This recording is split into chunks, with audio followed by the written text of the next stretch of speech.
Hello everyone and welcome to, well, it's Choo Choo time and yes, Zep, the hottest keyboard riff of the decade. Well, last decade. And still this decade. No, it wasn't last decade, it was previous decade. And still is, like 2 decades later. This game is almost... Locomotion is almost 20 years old. Fuck! Hey!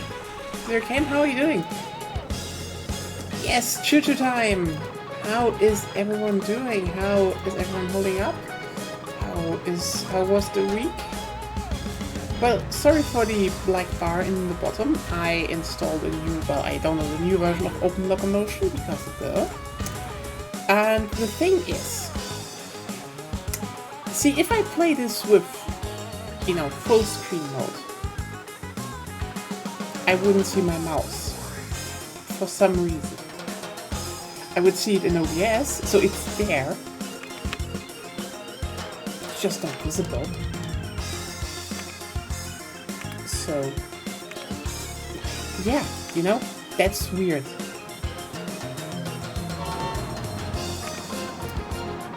But yeah, let's just start a new game. Let's build some trains, I would say. The last few days have been exhausting. I can imagine.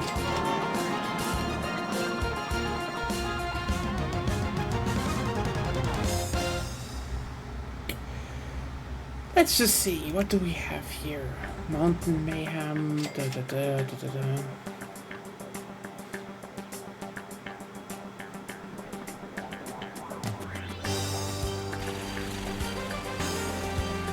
Transport Empire on this island of fun. How about that? Let's just do that. Okay, so how, hold your horses here. How are we called? First off. We need somewhere better. I could have just also ported in some, you know, newer models. My little bagel place I started selling crab bagels, and now I must be shunned. Oh, you know what? Being allergic to crab sucks. Because crab is actually pretty delicious. You know, if you're not allergic to it, because then it really sucks.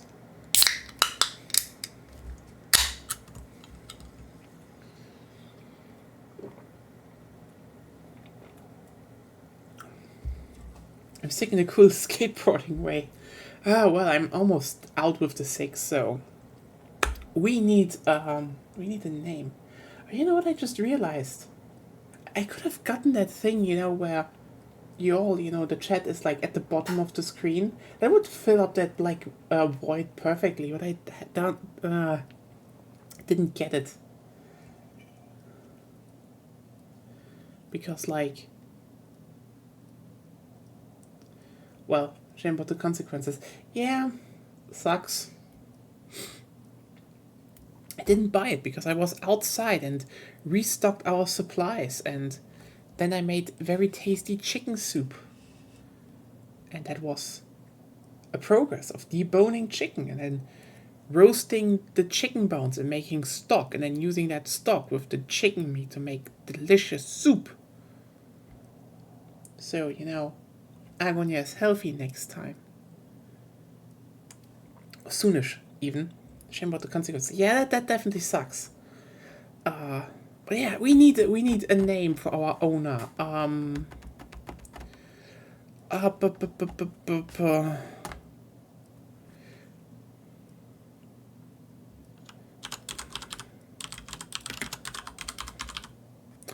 about that? Because we're probably gonna explode shit anyway.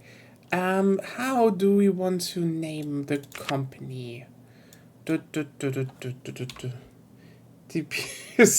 No! Gnocchi are great. Except when you know... you know what? Here's the thing. You know what a fun game is? Gyonkies. Yes. I love gyonkies. Here's a fun game. Buy gnocchis. You know, literally you have to buy them for this one. Okay? And then place them somewhere where someone who has never heard of them sees them and the name. And then watch them try to say it. I mean, I did it once back in boarding school. Because I just wanted some gnocchis, you know, with butter and sage. Like, if you crave it, just do that. Oh, yeah, maybe a bit of bacon in there. Heaven, fucking heaven. Anyway, I was just like, I want gnocchis. I just fucking want gnocchis. Slap them down. So they walked in, and what did I hear? Gnocchis.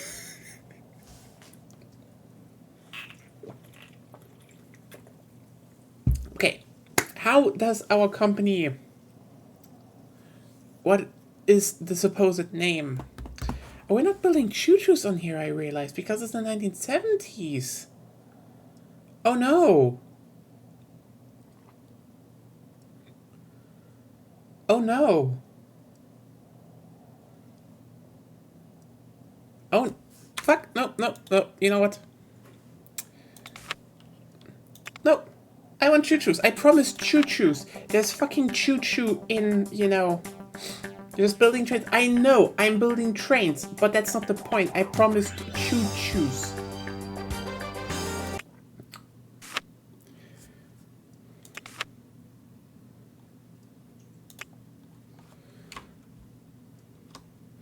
Hey Sophie, how are you doing? Yeah, welcome back. The Gnocchi Company. Oh, wait. Yes. Yes.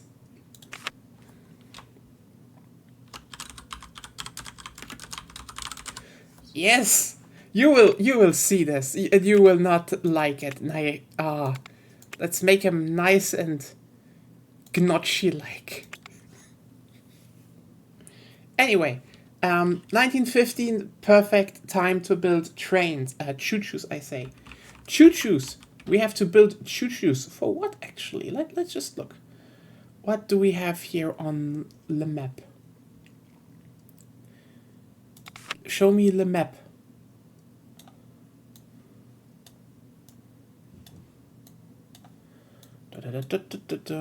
Get over. You're also... I mean, I'm almost out. Maybe you, one can still hear it a bit, but... Wow! And there's coughing in the background now. Perfect. Because Agonia is ill, this is why... Shut up! Anyway, everyone's in a fever.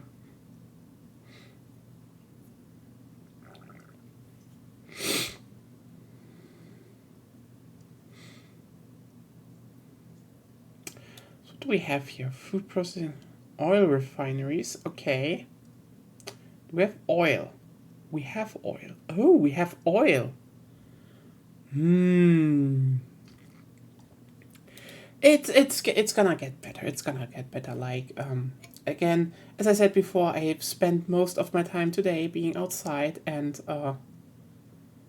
well, making, you know, buying groceries, and then I made delicious food.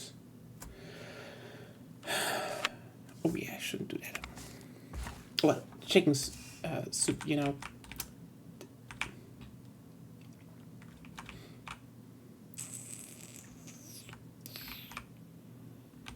Hate the fact that it's not on this clear ground.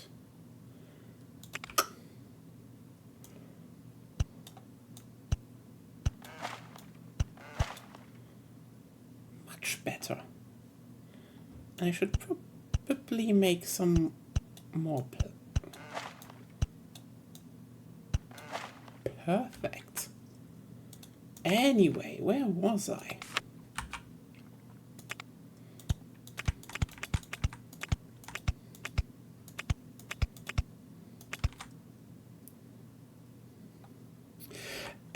That definitely sucks, yeah. Had a similar thing. Like, I think I was yesterday just being like, you know what? I'm fine again. I'm fine again. And wasn't that fine?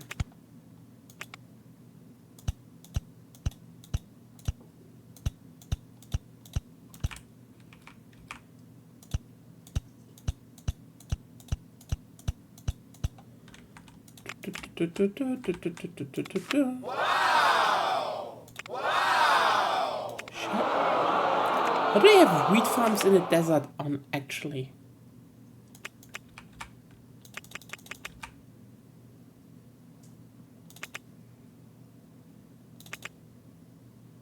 There we go.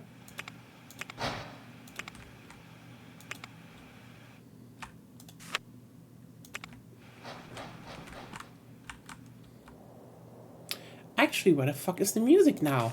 Game?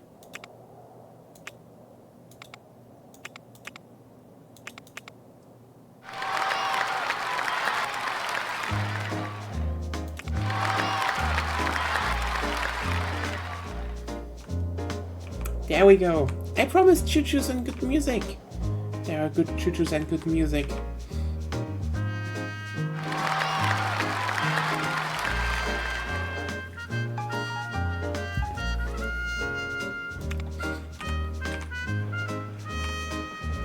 Look at this majestic American train providing oil. Americanly.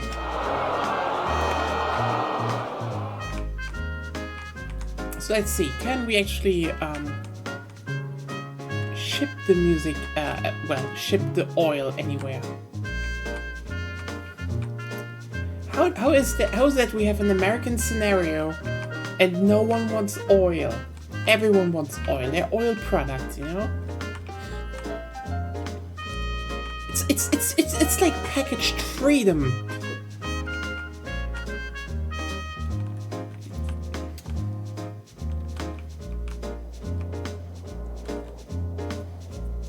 Yes. Oh god, now I'm really angry that I didn't get the program, so you know you all could be like little cats on the bottom, just vibing with the music. That would fit so well. Ah, damn.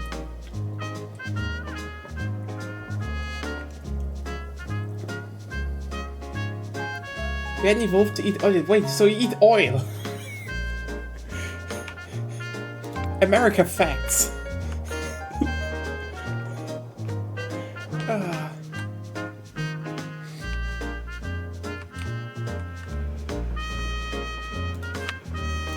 Look at this go.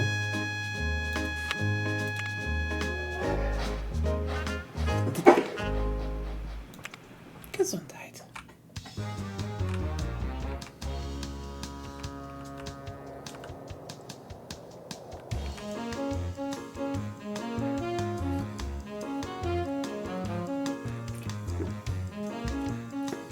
We're just built differently.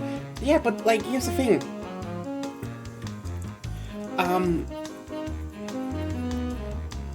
I thought you would all run on steak and corn syrup. The oil is just there because you like it. It's just like I thought, like, you know, it's like balsamic vinegar, you know, like balsamic vinegar for Italians. It's like, you know, this deep, rich flavor, and it's like, you know, deep black and syrupy. And I think you Americans just drizzle it over, you know, just over the steak. That's just how freedom tastes, I suppose. It's just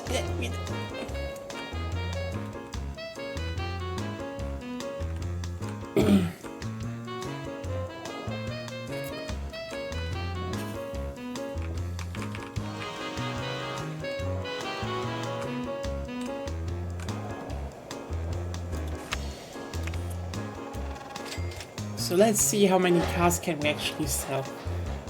Corn syrup is for the rich people, oil is the base diet.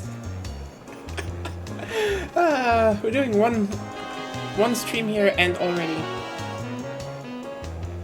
So by the way, the plan right here is just, you know, 2, 3, 4, 5, I guess, yeah. Is to just simply play Locomotion, we'll see how it goes. And if it crashes or anything and it's unstable, we're just gonna, you know, probably hop onto the Minecraft server and try to get some stuff done there.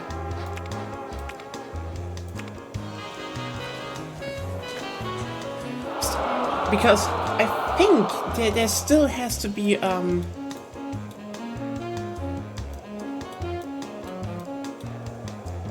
there's still, how's it called? When the UK where substance and state died of grease, vinegar, and misery. Hasn't much changed since the Victorian age, isn't it? But yeah,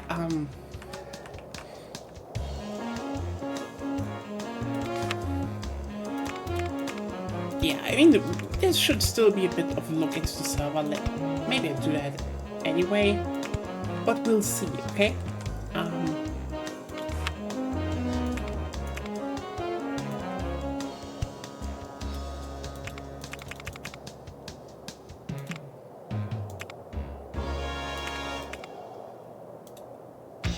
Ooh, that's a new feature, I realize. I like that.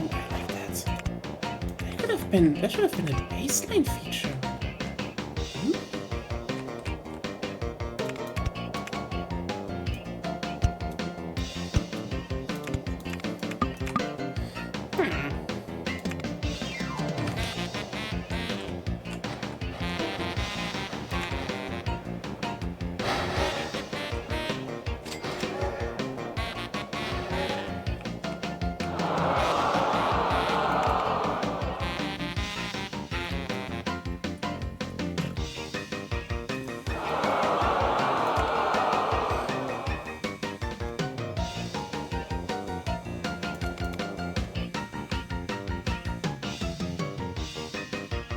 Yeah, cows, I know.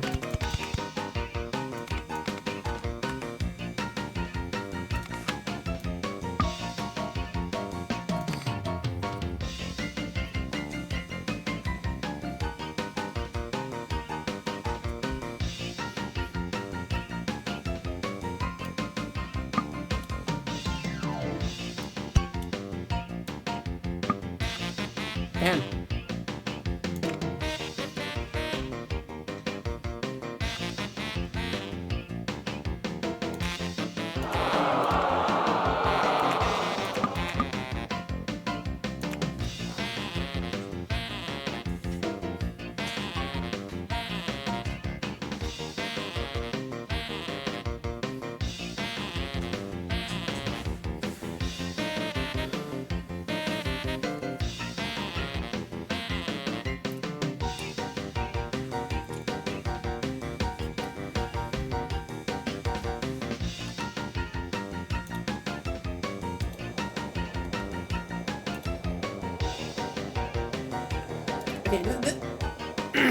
Damn, now my throat was like, no, you're not going to work this time, fuck you.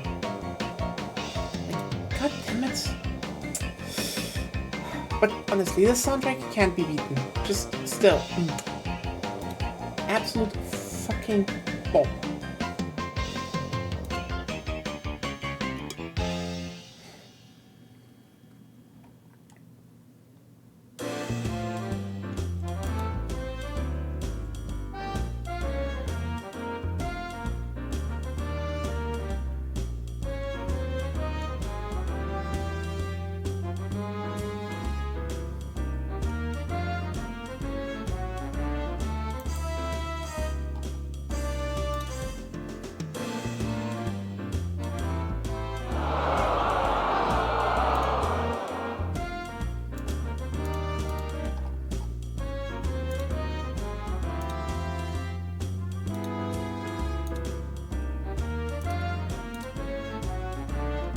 There we go, finally we have money again. And we spent the money.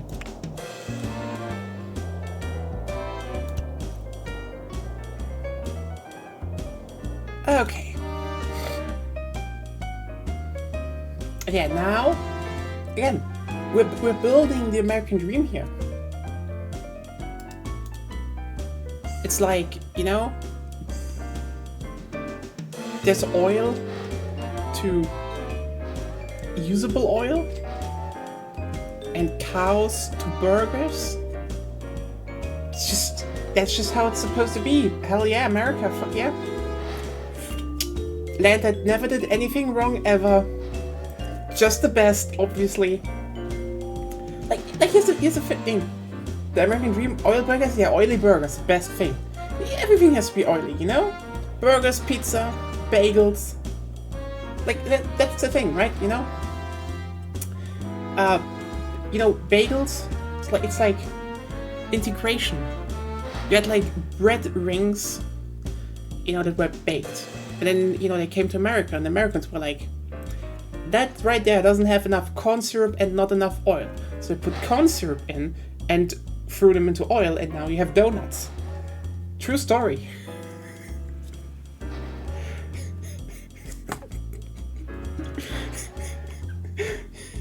Instant freedom, just. Hey, Sophie, I wanted to ask you something. Saw you posted in the Minecraft channel, and I wanted to. I don't know if you saw it, but we have a Minecraft server now, and if you want to, maybe build on there and stuff, just tell me. I can whitelist you. It's up for the whole year, so even if it's just probably gonna be used in phases doing things, you're free to do stuff, and I will highlight it from time to time.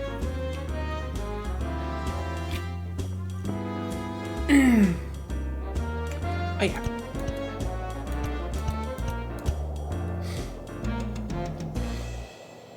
There.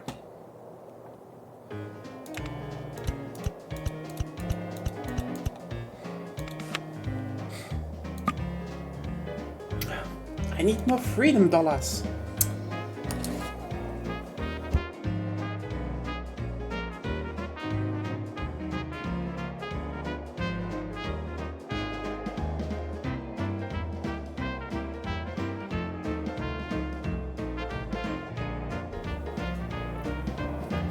I mean, we're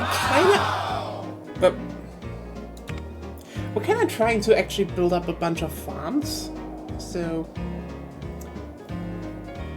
yeah. I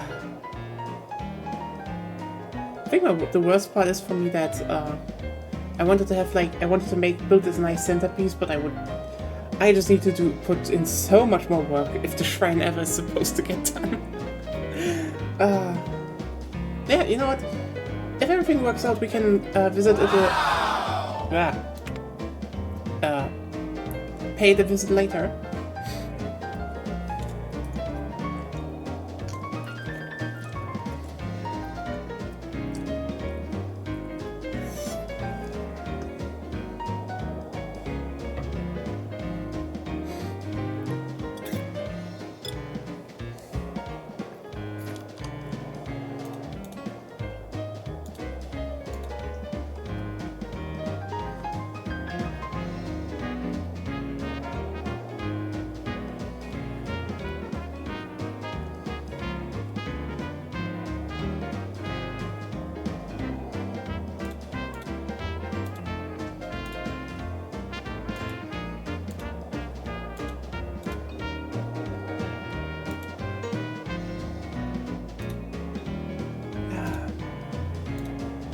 Fuck, how's that program called again, though?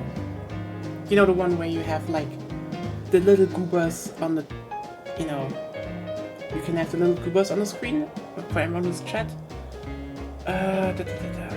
Forgot the name.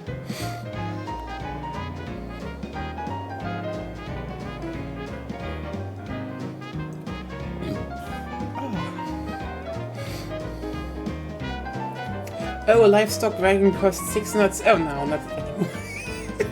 I was just like, oh, devilish livestock wagons. Wow. I don't need that.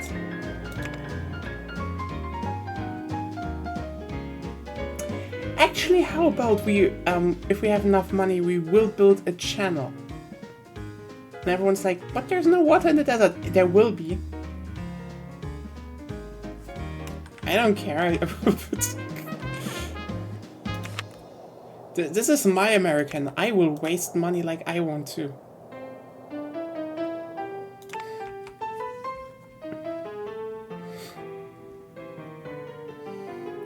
Ah, damn, I should have modded Dutch trains into it again. Well, now it's choo-choo time.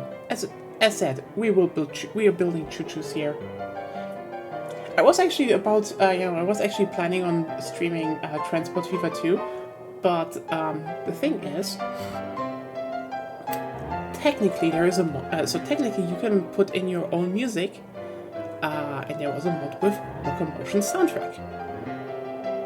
So anyway, the soundtrack of just never downloaded, and the mod doesn't work, and I don't know why, and I didn't want to put in the whole fucking work of, you know, converting the soundtrack myself. So I didn't. And now we're just playing the original. How about that? Yes, make us money from Freedom Burgers. I mean, honestly, that's the actual metric of America, right? A burger. Like you can explain and, you know, line everything with a burger. Like here's the thing, you know? Oh, you have an injury and it's swollen. And like, oh, should I worry? And you're like, okay, is it as big as a normal cheeseburger, or is it a quarter pounder? With a cheeseburger, be worried, but you know, cool it, keep an eye on it. Quarter pounder, go to the fucking doctor. Is it lower than that? Who knows? Can just be over tomorrow. That's just a burger metric. Yeah, it's a good metric. Like, and you know, you can just be like, oh hey. But then people are like, but it's not good to measure cars. That's the thing. You can say 1,000 burgers is 1 cow. And then you can be like, 1 cow equals 1 car. See? And 1 car is, I think 11 cars is 1 football field. And I think 2 football fields is 1 Statue of Liberty. So, you know what? It's just very handy to use in normal day life. What do you mean 1 meters, 2 meters? That's just, that's, you know, European communist bullshit.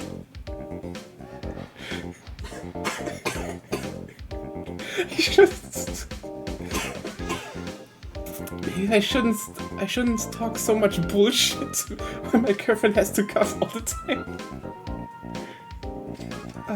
You can sell your injured leg for hamburger meat to pay for your healthcare, but yes, see, that's freedom. That's just how it is. And, you know, then you have, you know, propaganda movies like, oh, Soylent Green is humans. And here's the thing. The moment you say about Soylent, if you eat Soylent Green, you're democratic. Everyone will do it. What? Are you not democratic? Do you hate democracy? Eat your human meat, damn it. That's what freedom stands for. Well, but I don't want to. See? You don't need to. That's freedom. But if you don't... I mean, you're kind of undemocratic. So, you know, it's your choice. Like, do you want to, you know, do you want to eat human meat? Or do you want to be labeled a communist traitor? It's your choice. That's just how this works. Perfect system. What?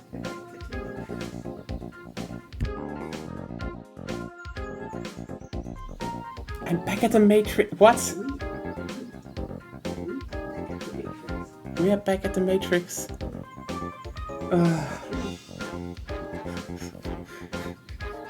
I mean, you can't really escape the Matrix. It's a good movie.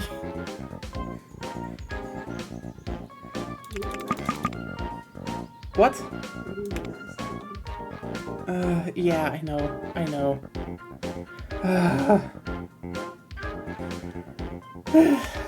Time to just let this roll, because here's the thing, I saw there are breweries here, so you know what? Freedom juice inbound. We're gonna produce some freedom juice. That's how we're gonna roll.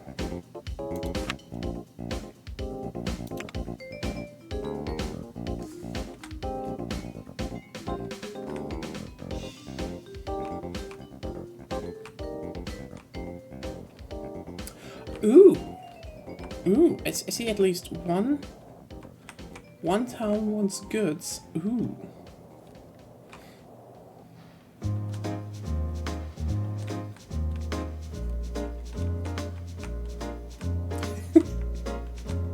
Yes. Beer.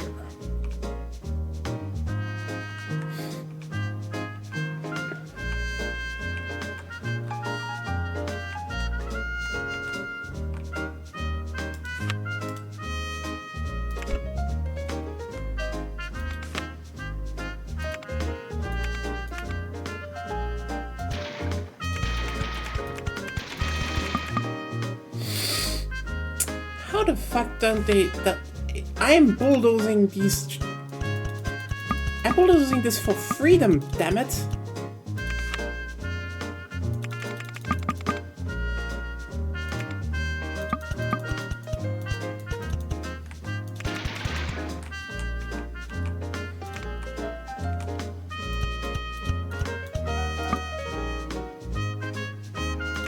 One town wants goods, the other one wants bats. Can't have those ranch people here, I tell you. I... What?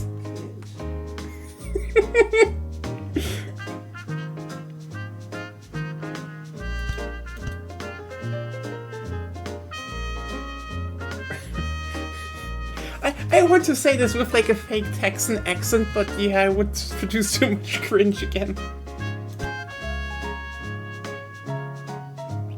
Fuck it. Freedom. Well, it ain't free.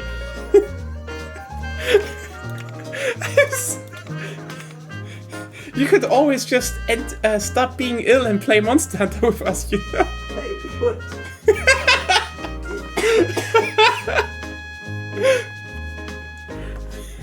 If you just do play one you can all stay in base and just kill it and I lay down again. That sounds like the stupidest thing to do, honestly. Just like you just stand up ill and be like, yeah, I just slayed on my own. You stay base camp, boom, done.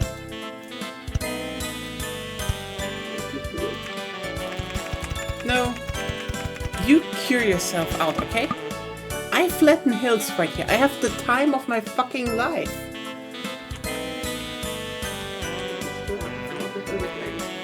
What? The what? The hill dragon. What the fuck is the hill dragon? The hill dragon is a dragon that looks like It's not in the game. concept and lore. Oh, that thing. Yeah, that was actually kind of cool. I wish I would revisit that. Anyway. Oh, damn.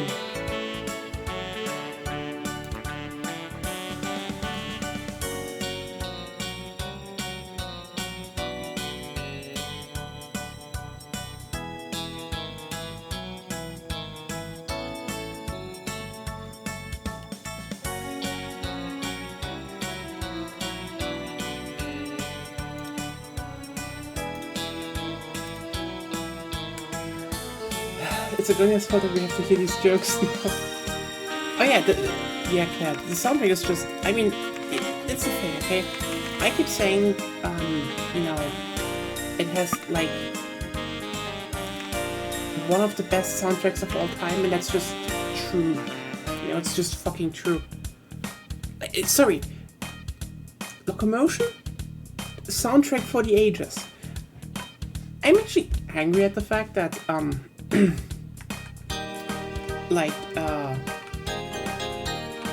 well, here's the thing.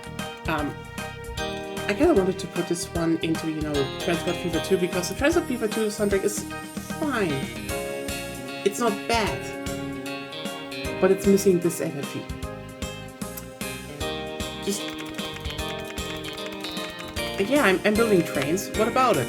I just jam here. Also, yeah, no more loan. No more interest. Hell yeah. I can now build my shit in peace. There we go.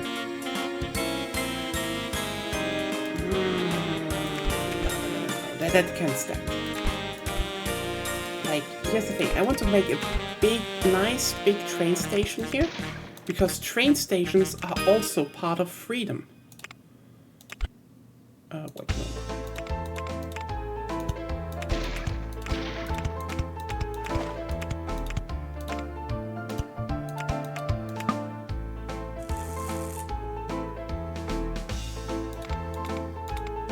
So this whole town now has to go around the main station in the middle, and I think that's beautiful.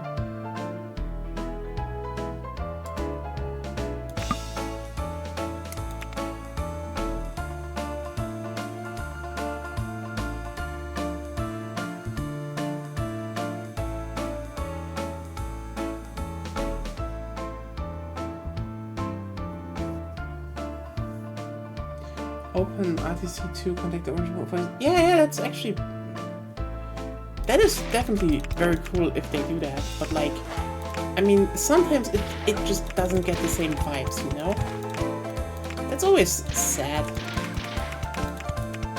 I know when, you know, people want to make their own thing, but... I think, like, a lot more soundtracks should, you know, lean into stuff like... you know, being way more expressive. I think, for example, in Transport Fever 2, good soundtrack, but it definitely tries to be in the background. While this one doesn't care if it's in the back, if you know, it's front and center. It's like, fuck you, I'm here. I am the soundtrack. You will listen to me. You will enjoy me. Like, it's the most American soundtrack. It wants your attention.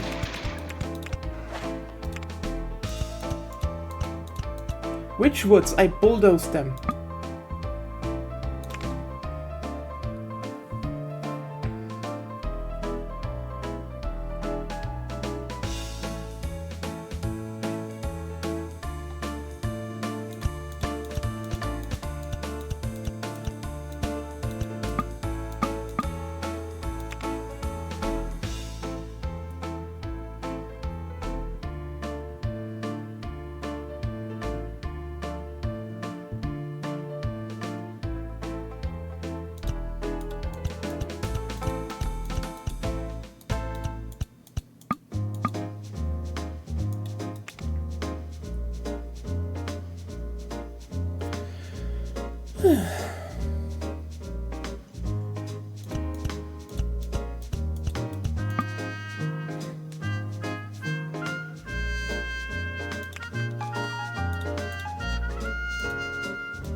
Perfect.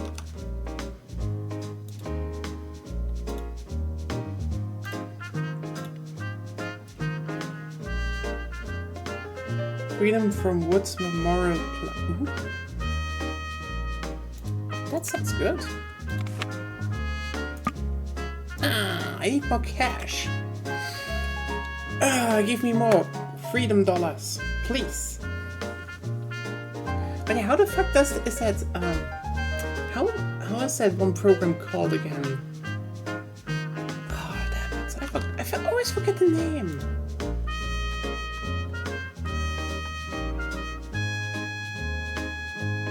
Wonderful glitch. Honestly, perfect. No notes. No, I will keep that blinking thing. Oh yeah, That's one of the electronic music tracks. Mm.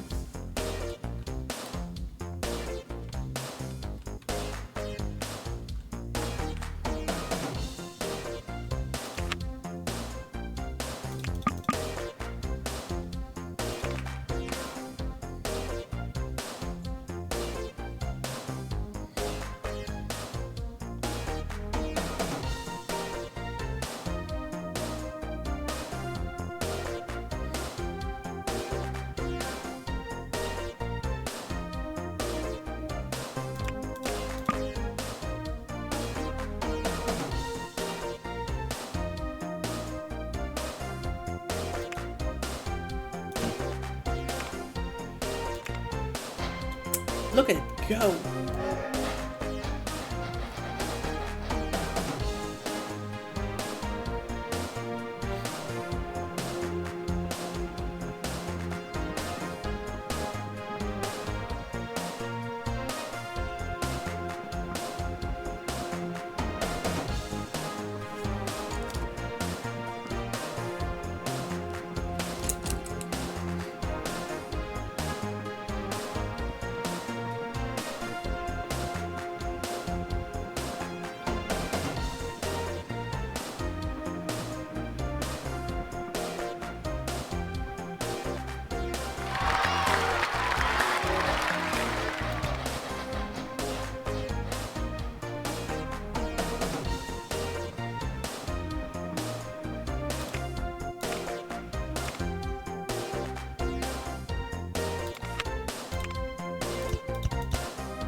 Doesn't it have passengers? Oh, now it has passengers. Yes.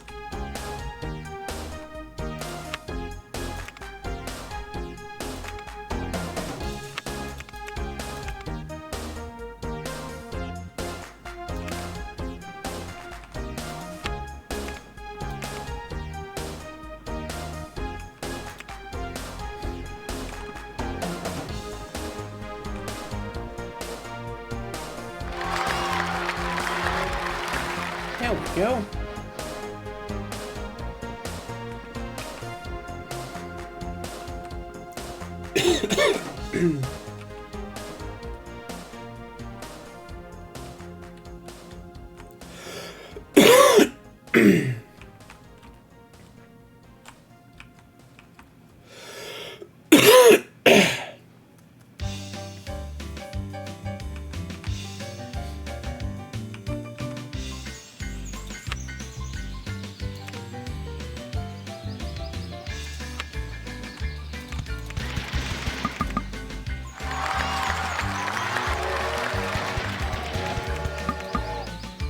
I mean, oh right, I should, oh yeah right, I should probably tell you to not do that.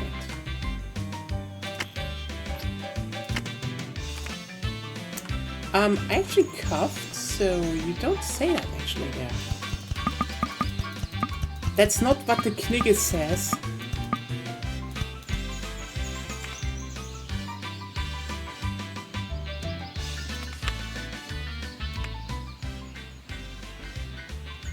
So yeah, now I can actually think more. You know, the little that I do.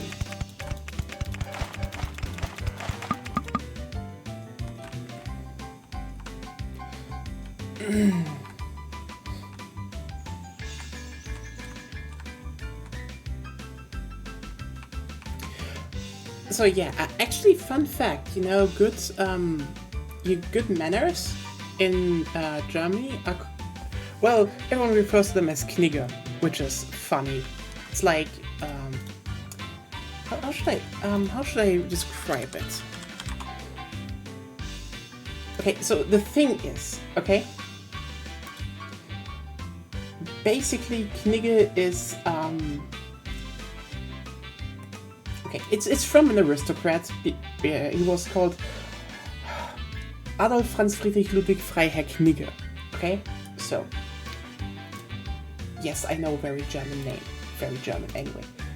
He wrote a book über den Umgang mit Menschen, basically how to treat people in 1788. How to interact with people, yeah.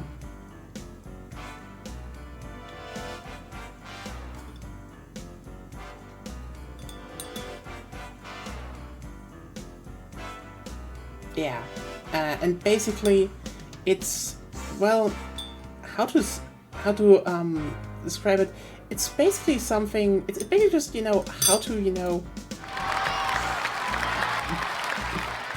Oh God. It's a book. It's a book about how you, you know, are nice to people, or, you know, how you are generally, how you should generally, how to be social. It's yes, it's basically German bougie book, but also, let's just be real here, it's for autistic aristocrats by an autistic aristocrat. You know what? Okay, you need to keep in mind, this was, okay. Again, it came out in 1788. Okay? This was also written with the idea of, you know, during the Enlightenment, with the idea of how should people behave properly towards other people, you know, in terms of the ideas of the Enlightenment. So, you know, basically how not to be an asshole.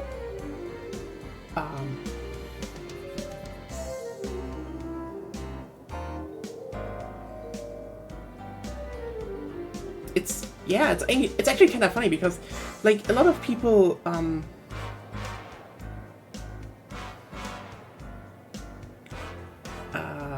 well, the irony is that nowadays it's generally used to be like, oh hey, how do you, you know, how should you, you know, which fork and knife should you use, or should you, you know, remove the shoes entering the household? Yes, you should. Fucking hell. I mean, what the fuck? Anyway, but the general idea was that this was a book about, again, how to treat people. Not like a complete fucking... like a complete fucking asshole. People don't want to be an asshole. I thought people like ass. You know, people like ass, but yeah, I guess some don't want to be an asshole.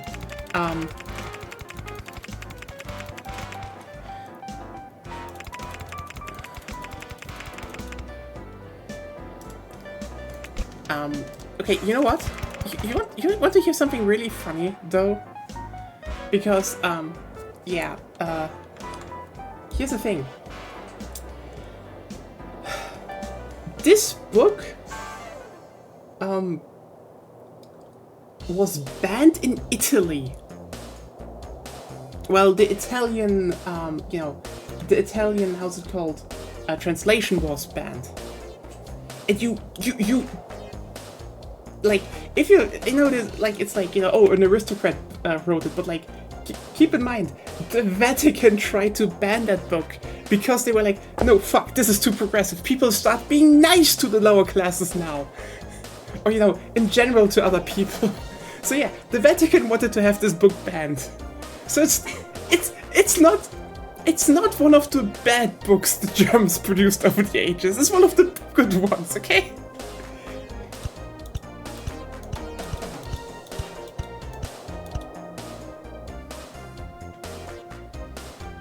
You should never remove your shoes, you should wear them everywhere. On the sofa, in bed, on the show. No! I'm still surprised that this is actually, like... This is actually, like, a debate. Like, I know, but sorry, I'm, like, just...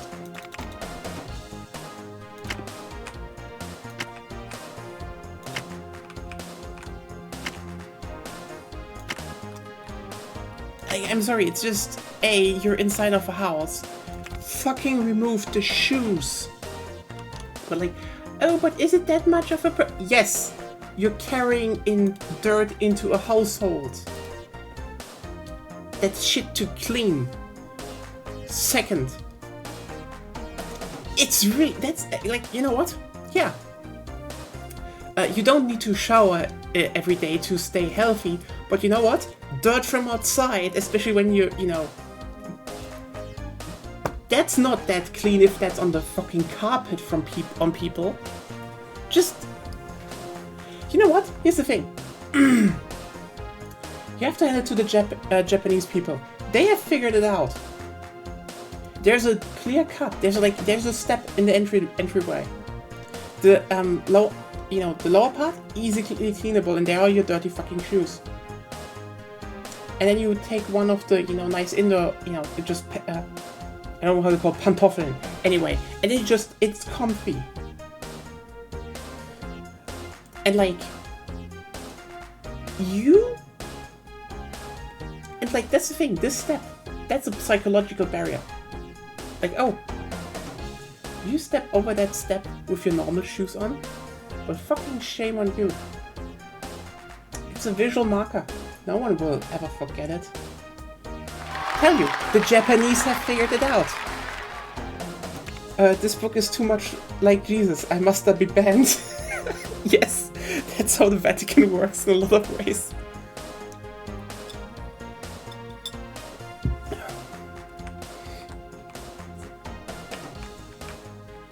But yeah, you see, we built a Gesundheit. We built a straight line through the desert. This is what freedom is supposed to be. They arrived in Flagville.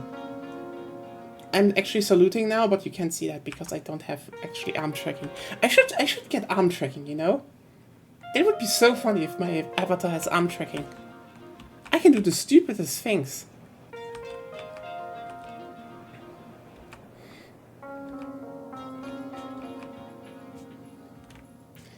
It's American.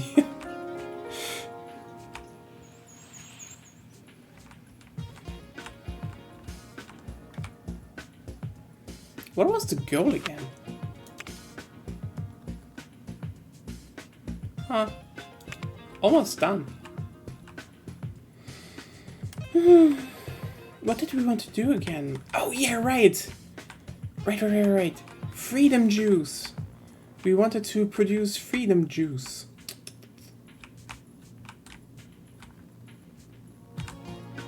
Is this a wheat farm?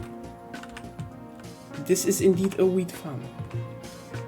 And this is a brewery.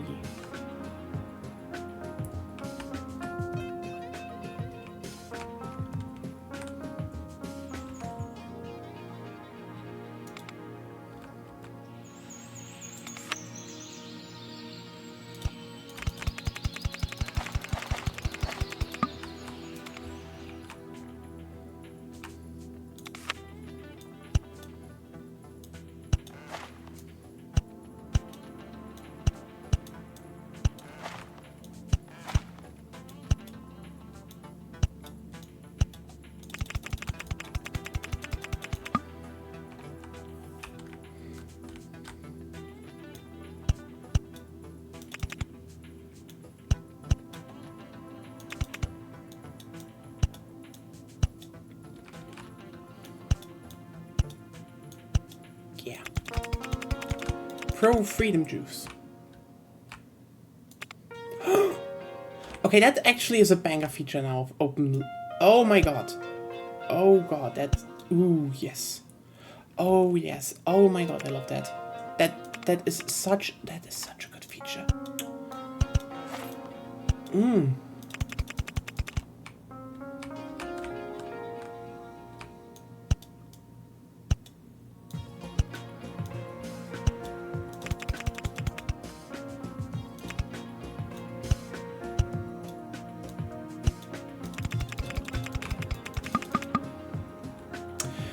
What do you mean I need more money?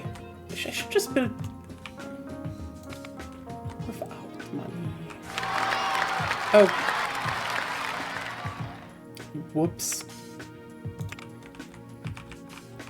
Anyway, time to build more choo-choos. And get better choo-choos.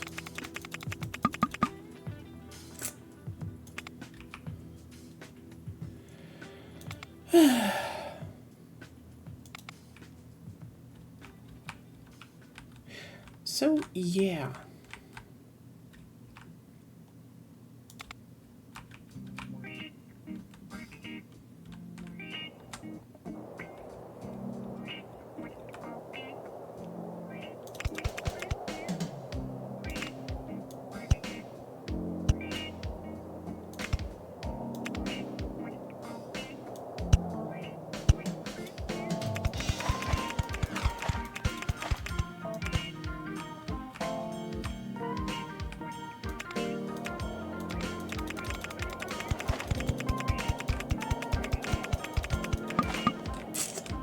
And I was building such a nice long bridge, damn.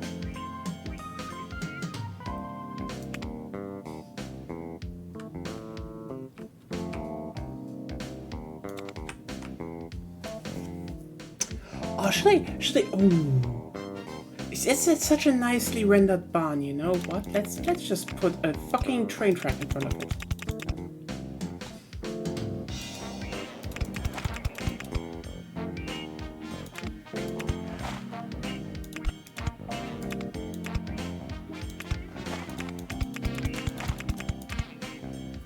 That's what I'm talking about.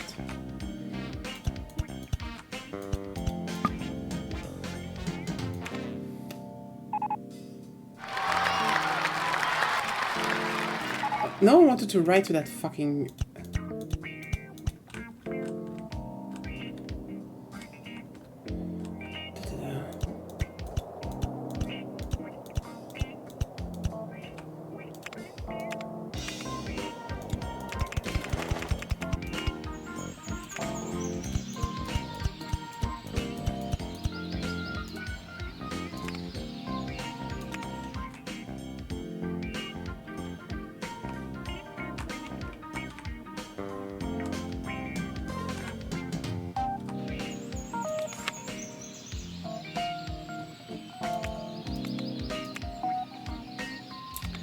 Nice. I love the new features, honestly, in this version. Like, you know, you can see unpowered, powered, sort by name, sort by year. That's just like, I mean, the selection was never that big, but you know, especially if you have mods installed, you could now just be,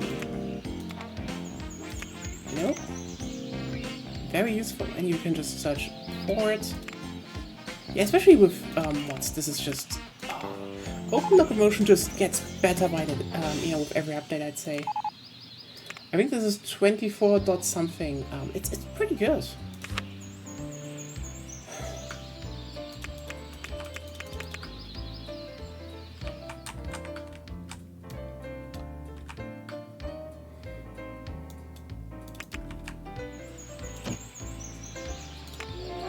There we go.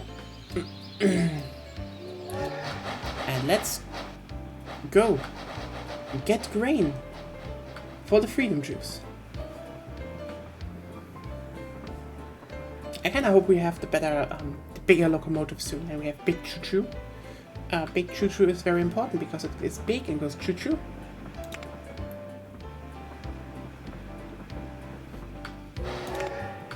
The beer must flow. Yes.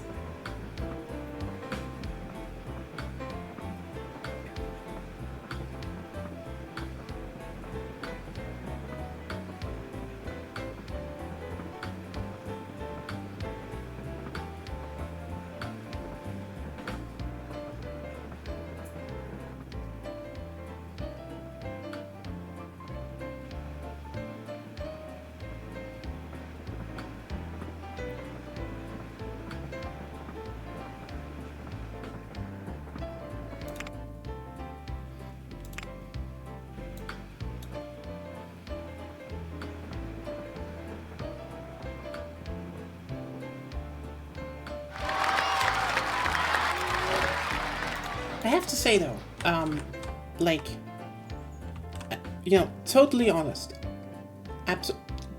completely honest here. The people in June were kind of stupid. Like, here's the thing, okay? Oh no, an AI rebellion. How the fuck did you fuck up that so badly? It's AI. Like, what the fuck did you do to them? And then your answer is like, what if we get this very specific drug from an inhospitable planet by suppressing the locals, so then, you know, I think people can look forward in time and, you know, plan our charts, you know, that we can actually go around the galaxy. Here's the thing, that will never be as efficient as your drunk uncle besides you saying, oh, no way. And then you'll be like, they're drunk. They don't know a way. Then they know a way. And you're like, what the fuck? You're drunk. You're like, yeah, but he knows the way. You cannot beat drunk people that know the way. Like, here's the thing. You can't. Usually we'll be like, no, we're wrong, and then you're right. It somehow works out. That's better. You don't need all the Spice Wars. Dune 2 was pretty good though. You mean the movie or the book? Do you mean the movie, which hasn't even gotten to the weird part yet, which is why I'm not seeing it? Or the book, which is the good weird part? I heard they're good. I heard the new ones are good, but also I think they're... What? It's against everything. Yeah, I know. They wouldn't... I don't... You should read! The books are great! I mean, you know, you can hear the audiobooks, I guess. I think they're on YouTube, so, you know, just listen to them. Listen to someone else reading. Only when the ADHD starts a line I can read. And you have a backlog. Oh no, that's actually... Yeah, that's the worst. Having a backlog...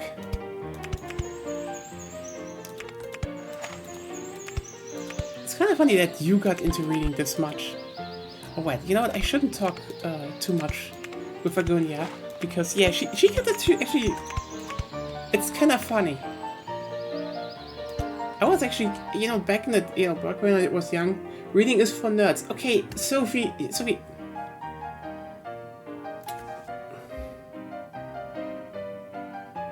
Do you know how fast I read books?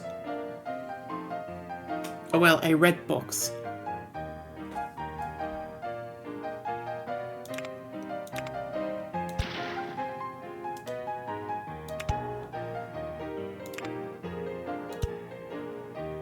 You build a road and not tracks. Oh my god!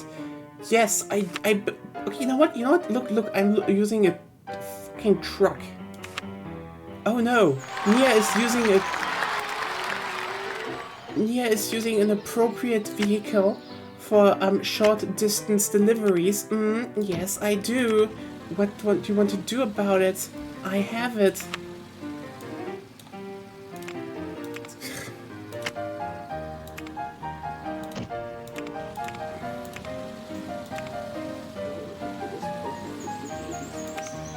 What? The biggest problem with new users. They show their faces, I know. Yeah. They shouldn't show their... Yeah, that's... Okay, you know what? Let's pop your fucking bubble and you're like, oh, they're good adaptions. No! The thing is, you shouldn't see any faces. That's like literally sacrilegious, because here's the thing. Again... Most of the time, yes. What? Most of the time. Most of the time, because here's the thing. Saving water is like the... above, you know, the most major thing for the... I forgot the name of the... What? Fremen, yes. Sorry. So if you talk outside in the desert with your face uncovered so that your suit cannot, you know, get all the fucking water that it could catch, you know, they don't like to see that. In the book, they're all talking with their faces covered. But Nia, that wouldn't make a good movie. This isn't my problem. You know, if there's a book where most of the time people don't show their faces, then find a fucking way where they basically make it and fight. That's true.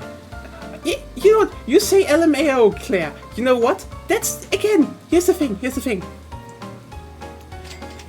And when everyone's like, oh, but you can't do that. You can do most. You can do most things, even if they sound wild, you know? You can mostly make a movie without people talking. And people were like, how do you do that? And I'm like, silent movies were a thing. Use fucking visual language. Oh, but you can't make a movie where people don't show their faces. Look at the last Dread movie. They said it couldn't be done. This is why the first one just showed you, Sylvester Stallone's face all the time. And then, guess what? They made one where he doesn't take off the helmet.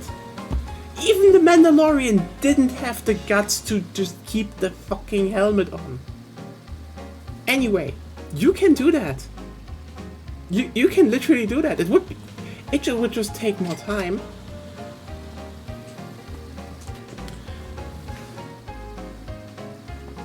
That's the thing. That's not my problem. I'd be like, oh, but this has to be... No, there's no concession you have to make. Well, here's the thing. The book is not about looking into people's faces. It's about an anti-colonial message delivered in an Arabic environment. Both things the studios don't want to hear. It's like, that's why they say, oh, they don't talk Arabic because that just isn't doable now. But, Chinese survived? Sounds more like, you don't want to have, the whole Arabic freedom fighting thing, correlations there. Anyway, again, no, they wouldn't talk with their faces out most of the time. Get the fuck over it. This isn't even a nitpick. This is just fact. If you read the books, that's just fucking fact. Anyway, again, you want to adapt Dune accurately? Cover up the fucking faces. I do not want to see anything of them. And then we'll be like, but I'm a fan of you. No, you're not. Oh, but rabbit adherence is just something for, total nut jobs. Like, no, that's for fans. But it would make for a worse movie. I don't care. I want accuracy. I don't want to see shitty faces of rich people I would probably punch because they're kind of shit, probably. Like, seriously. Here's the thing, okay? How many years until the main star has, like, sexual assault scandal? That's the thing, you know what? Most faces are not worth keeping around. Seriously, look at so many movies from back in the day. How many of them have sexual assault charges? Like, most of them. But you know what a face is that's worth keeping around? Tom Hanks. That one is worth keeping around. Also, David Tennant. They so far earned it, but I wouldn't say it can't happen. Anyway, I should stop this rambling. It's getting insane again. The Free Men of Iraq, yeah. What? As far as I saw in the trailer, the first view, the actual combat, they fight in distance with knives. Yeah, you shouldn't fight in your still suits with knives. That's why they took them off. Because they take a long time to make. Yeah, also a thing.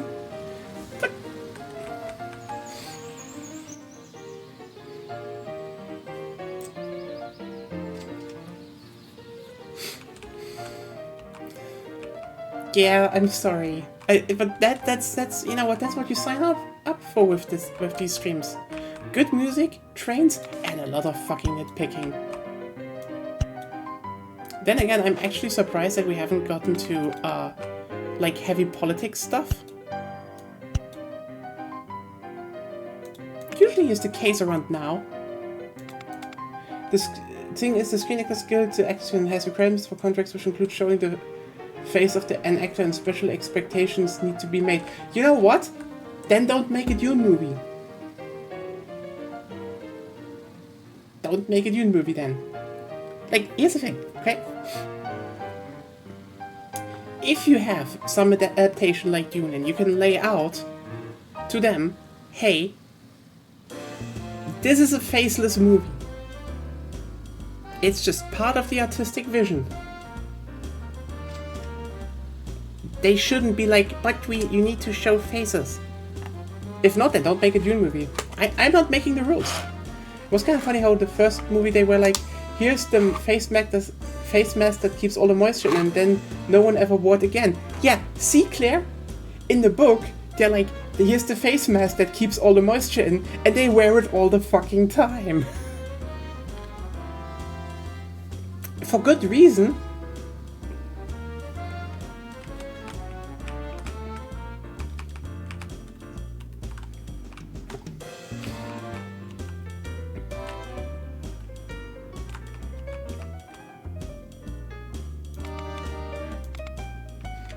But the drama, yeah, the drama! I can make drama for free! I don't need my fucking face for that. You have never seen my fucking face. And you fucking love drama. Maybe not mine, but who cares? You don't need my face for that.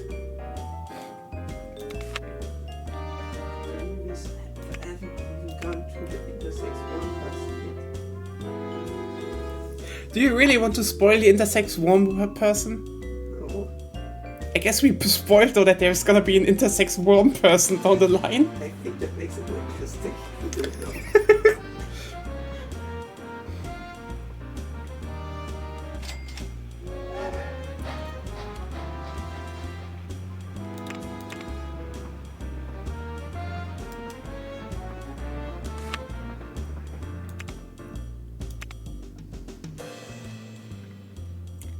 I have heard of the Worm Emperor guy. I mean, like, that's the funniest part. But yeah. That's just so funny how, again,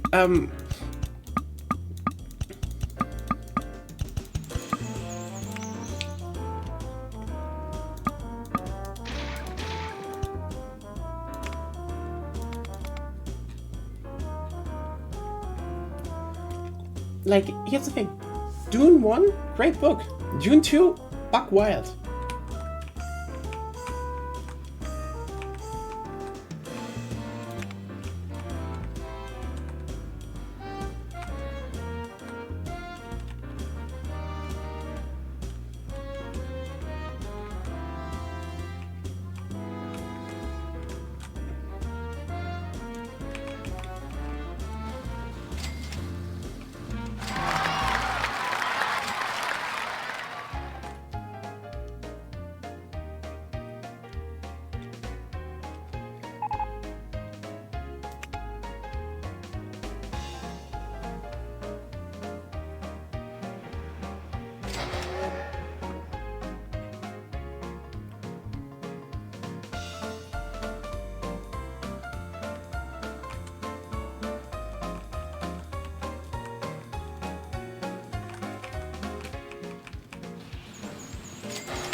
So yeah, any other fun news stories or, you know, stuff you want to vent about while I am building this Freedom Juice line directly to my headquarters?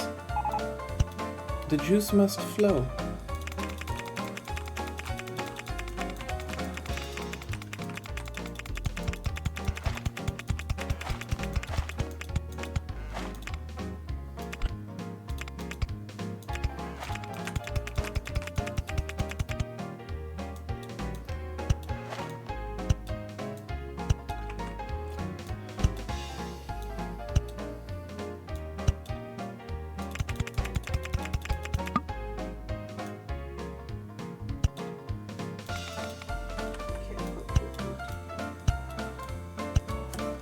What? I can't contribute. Yeah, you're ill. Please don't talk that much. I'm saying I can contribute To what? to your question. What do you want to contribute? Okay, what's the topic? Germany tries to compete economically with America and China. Oh god, no. That is just a proposal of them and it's... Oh. It's Yeah, oh. Oh. now you have the topic. I mean, not the... I mean, that's just one thing. The shots. You know, that just reflexively call everyone racist, or offering the tiniest critique because... Well... Again, that's the thing with online discourse. This isn't a... as I say, if you want to know, why is online discourse so fucking cooked? The answer is simple. Most people don't argue, you know, they don't argue about why things are, or what they could mean, etc. You know? There are a lot of statements you can make that are literally just non-judgmental, but they infer judgment from that, because for most people, this is a question about, am I moral? Am I a good person? And then you fuse that with two other things, that A, people want to, you know, consume things, you know, without any guilt attached. And also the fact that most of them approach, am I a good person, with the answer being yes, and then trying to justify every single bit they're doing, just being morally right. And this is why online discourse sucks.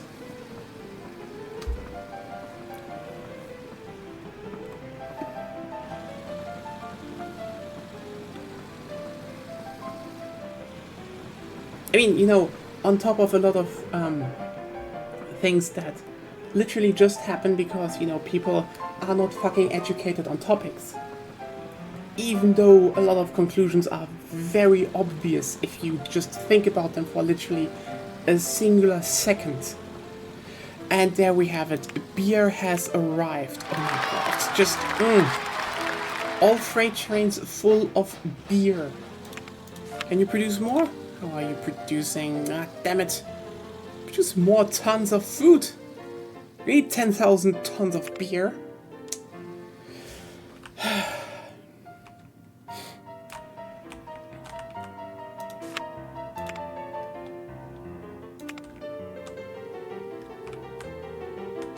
But yeah, well.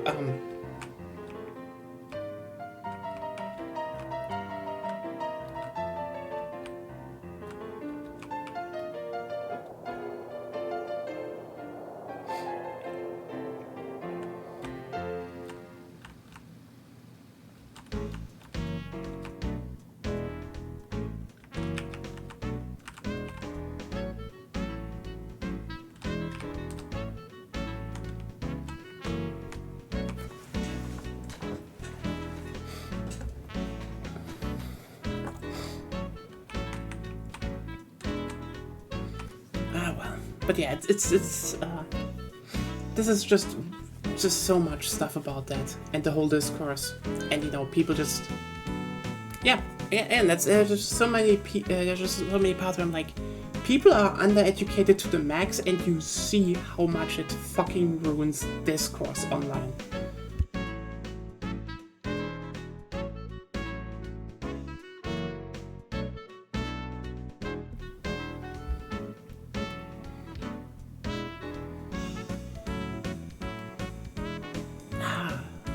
Look at this, they're a nice little building.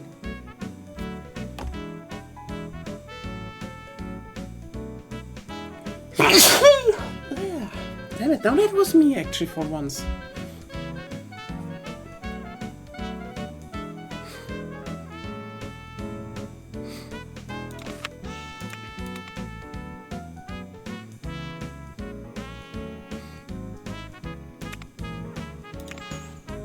Like,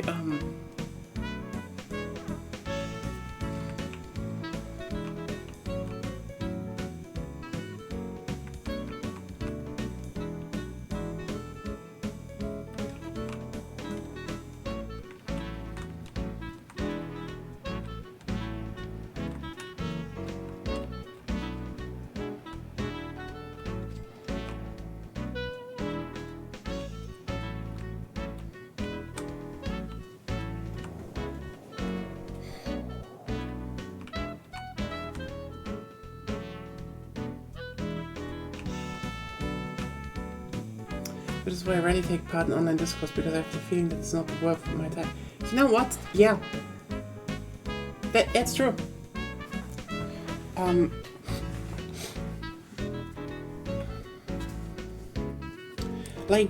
Honestly, in hindsight, it was a mistake, and I should have known it. But like, I just sat there. I mean, like, hey, can anyone, like, everyone stop just beating around the bush? Because even if people spell out like, yeah, there's a design difference here, but they don't want to talk about the design difference, okay?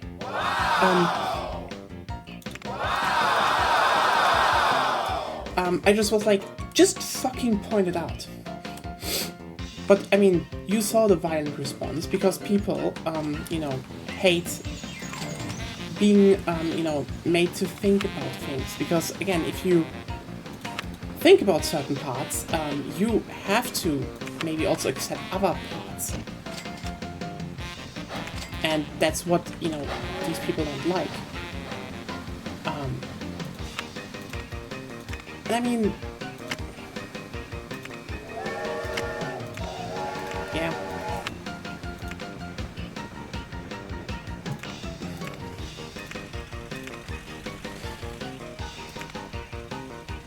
I mean, even then, in some form, some parts are stupid, okay? It's just that. Sometimes it's just stupid because, again, if you want to talk about certain topics, okay? The problem is that you want to, you need a lot of information about a lot of topics and general understandings. And most people don't want to do that because, again, it's about, consuming things guilt-free, and then you come up with and then you run into the problem that if you actually go and educate yourself on a lot of topics, you would need to start thinking about things.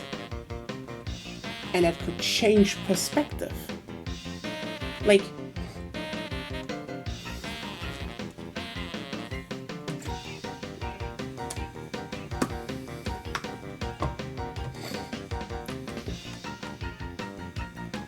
it's like, it's how, when people still try to defend Bioshock Infinite, they just stop talking about anything in the game. Because, like, the gameplay itself, it's serviceable, but you can't really defend it, right? If you play them side by side, 1 and 2 still had more going on in Infinite, so that's just, But then the big problem is just, you can't really deny that the story was kind of racist. Just, no matter how you spin it. So they ignore it.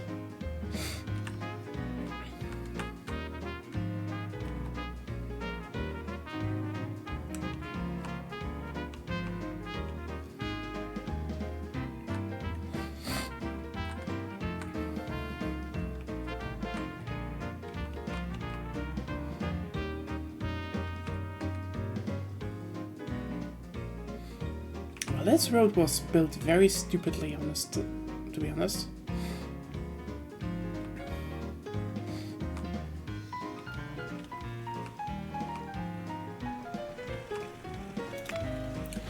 Like, yeah, or,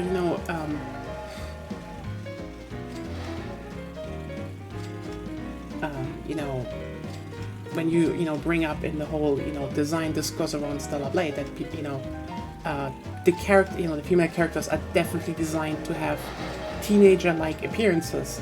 Even though, again, yes, most teenagers don't look like that, but also most adults don't look like that. But adults that are getting cast to portray teenagers in movies for decades now look like that. It's just a common signifier. They're supposed to look that similar. It's, again, if you talk about this topic, you can discern it from that's what's supposed to be there and why it's used. And it's not, again, people go to moral judgments, not it's used to, again, signify certain things like innocence, inexperience, harmlessness. That's a lot of things, shoved in. It's just Korean anime style. Honestly, that's not even that. There are like, there's a lot more going on with it. This is like, again, I think it's a classic titty game, but again, they're you know, you literally sand off everything. But also, it's not even a supermodel, it's just her body. They made the face themselves, which is just, again, very hilarious how people came at me like, this is the model they scanned in, and they, you know, post a picture of her, and she does not look nothing like the person in the game. And then someone comes in and is, and then others are like, this is just how Korean women look. And then you're like, and then someone comes in and is like, yo, you know what? They scanned in her body, but they, you know, then modeled the face separately. I'm like, guys, here's the thing.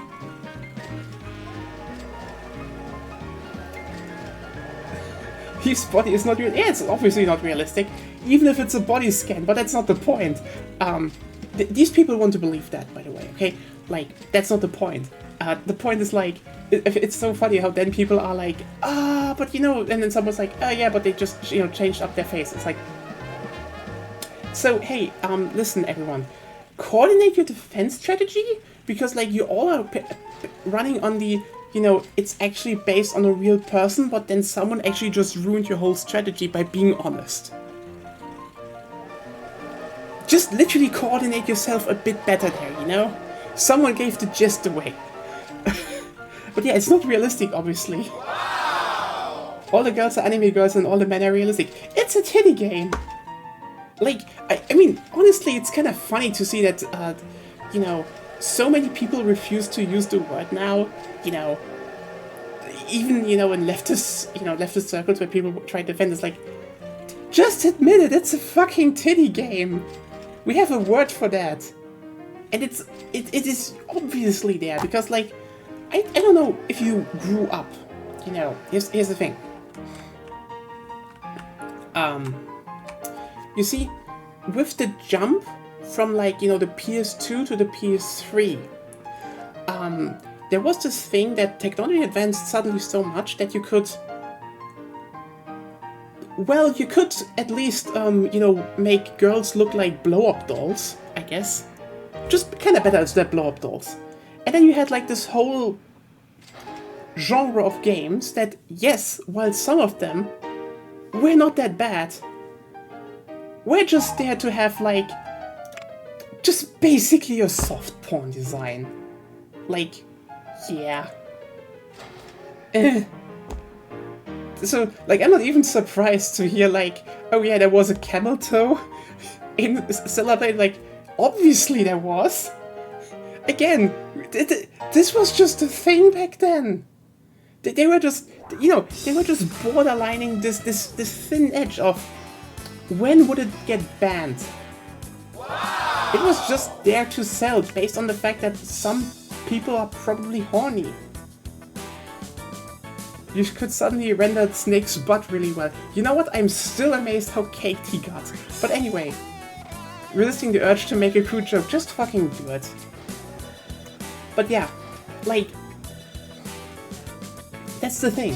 When I see Stellar Blade, I don't see a game that, you know, tries to portray women realistically. Like, fuck no. You know what I see? I see the newest entrance in the long lineage since Dead or Alive beach volleyball. Just... And this isn't, again, I need to point out, this isn't a judgment on the people who play these games or, you know, find things attractive. Again, Eve was designed to be attractive. Hell, I can even say, like, I hate the design or don't find her attractive because, I'm sorry, slender, you know, pretty face, long black hair. If you know me, I'm a sucker for long black hair. There's another, you know, a character in the game, I think the lieutenant or so. She is more hot in my opinion. Because, you know, she's allowed to look a bit more mature and has, you know, the same hair, like the hairstyle a bit better. But anyway, yeah, obviously they're sexy and attractive. That's the main point. It's just also just, as I wrote like months ago, they're also just boring. Like, again, this is the most sanded off character design ever, with a focus on the butt, because Nier Automata had the butt. But the thing is, the butt in Nier Automata was special because 2B was not really that, sexily dressed, 2B looked pretty normal. Yeah, hot and stuff, but like half of her face was covered. Her haircut was not really... It wasn't there. It was like mostly a practical one, actually. The one thing that 2B had, okay, was the fact that, the dress was a bit short and you could peep under it. That's the thing. There was one sexy aspect in a design that was otherwise not sexy. A bit longer dress, and it wouldn't have been there. But here's the thing. The moment you have a design where you laser focus on one thing that can be seen as sexy, well, a lot of people discover their fetish. But also, you know what? That's actually kind of tasteful to a degree. That's the thing. It's not trying to be everything at once. There was just a very nice focus on one thing. The one that was sexily dressed was A2, and that was offset by the fact she was clearly wearing rags. Yes.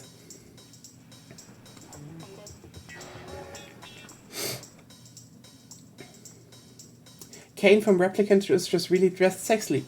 Wow. She is. Wow. Nice. Bigger choo-choo. Anyway, but yeah, that's the thing. This is so funny when people, again, line stuff up and be like,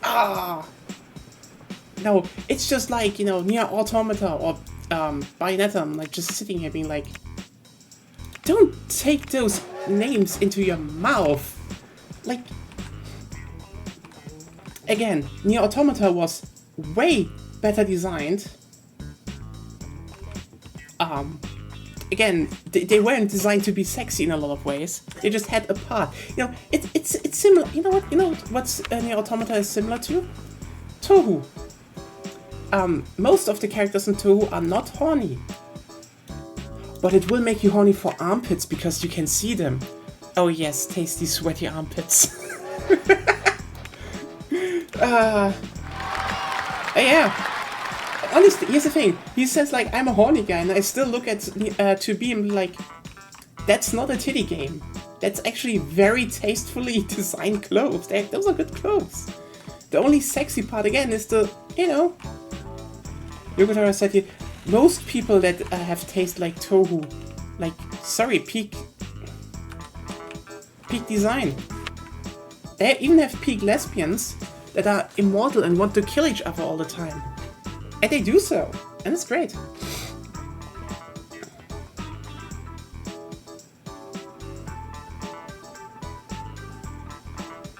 She breathes through her skin. Yeah, that one was, again, that's silly, That's just stupid.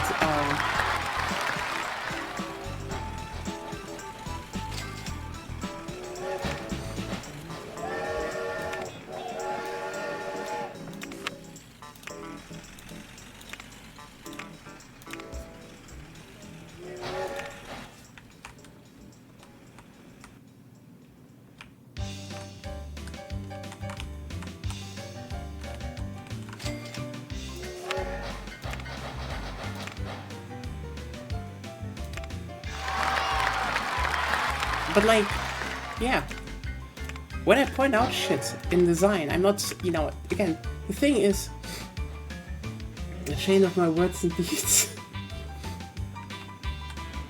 Like, that's the thing, a lot of stuff just doesn't have a lot of connotations besides.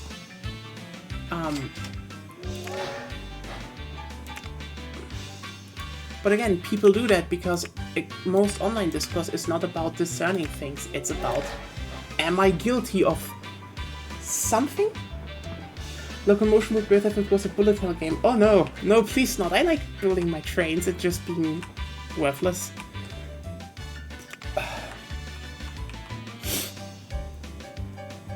Because again, for example, if you talk about teenage-like designs, I'm sorry, most titty games just have teenagers, early 20s, looking very young.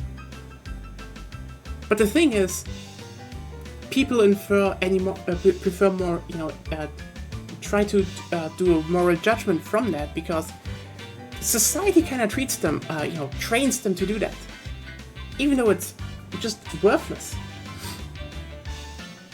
Like, again, teenager stuff are signifiers for certain things. And also, it's like, but if you're then going like, oh, but I like that character, do you imply that, the P word usually? And it's like, no, that's bullshit. That's not even how this works. It's not. That's how nothing of like that works. Like,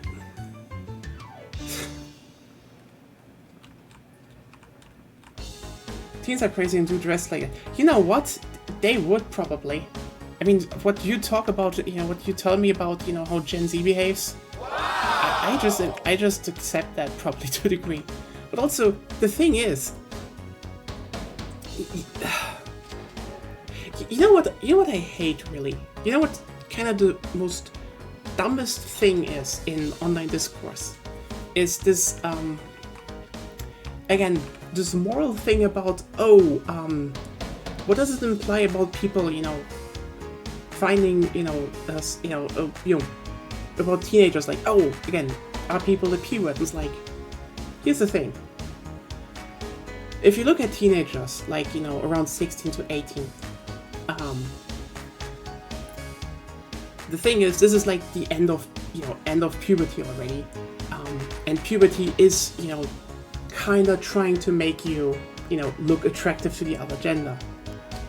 You're not gonna reasonably grow out of that. Like, you will probably find parts of that attractive.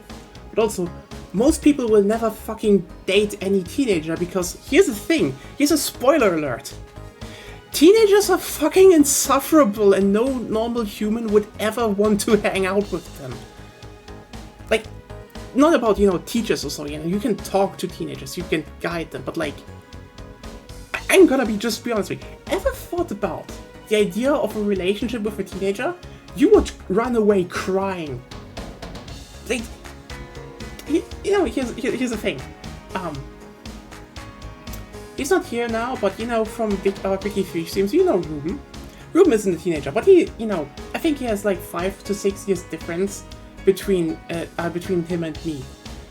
Sometimes I feel we grew up in different worlds. Nice person, but like, holy shit, no. And teenagers are just worse.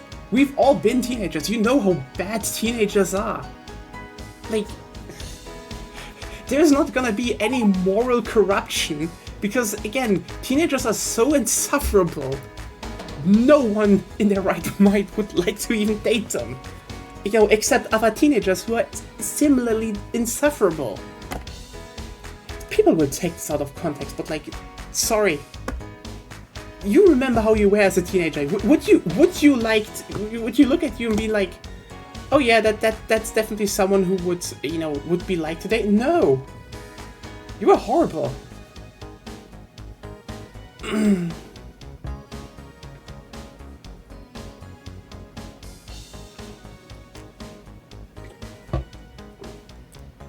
Yeah, teenagers are crazy. Like, what the fuck did the one person do that you told me about recently, Zep?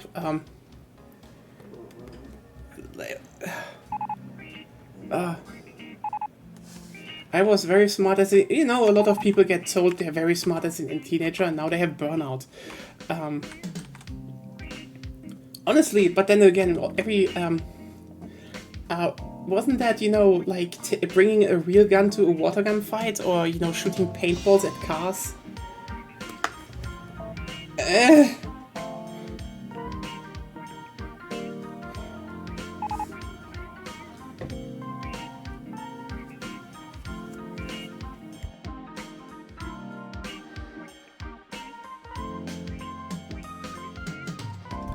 Teenage me was an idiot, didn't even think she was trans, and that was the least of her issues. Yeah, that's the thing. This crashed and burned in university. I didn't even get to that point. I just was fucked up before that, and then I got in a relationship, and it just kind of never manifested. I wanted to study politics. God, I would have been so insufferable. Even, I mean, I'm insufferable now, so... I'm just lucky I found one girlfriend that accepted me being insufferable. The paintball thing was shooting them across a busy road at the school dressed and tactical gear popping in. Oh god, yeah, that was... Oh god, that's worse now that you type it out. I just remembered half of that. But yeah, that's the thing. You know? If anyone comes to me like, oh no, this could lead to a moral corruption. No, it wouldn't. Again, 99% of the population on this godforsaken earth are adults. You hate teenagers. Just you hate them. You like not to mention that you probably don't even have aligned interests. And even when they're aligned, probably not even in the way you want them to be aligned, because there are differences. You didn't have like the same shows in childhood. There's not much to connect with. It's just, you know. I was the weird kid who always played on the PSP during the break and talked about Toho and Star Trek. But you know what? That's, I mean, has anything changed? I mean, okay, the PSP is now in the, you know, it's now on the shelf and getting called the Switch knockoff. Off-brand Switch or something. I'm sorry, this is still too funny. No.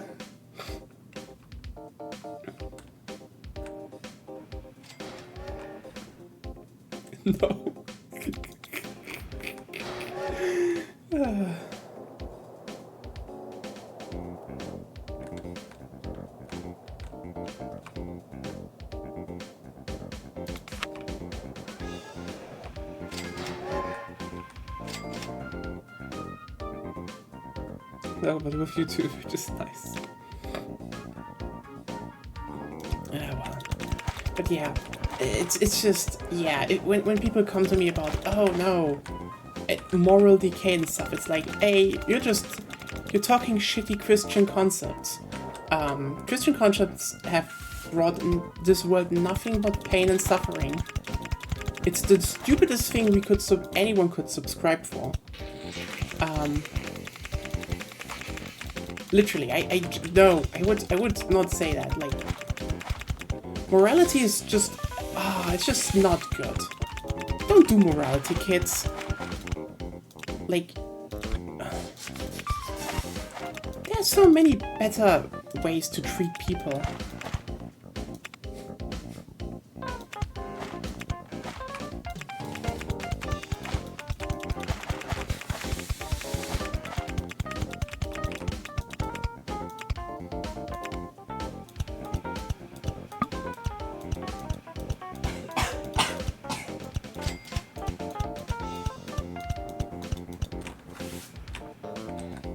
Oh yeah, by the way, I like people who only talk about degeneracy are just to be avoided, honestly. Yeah.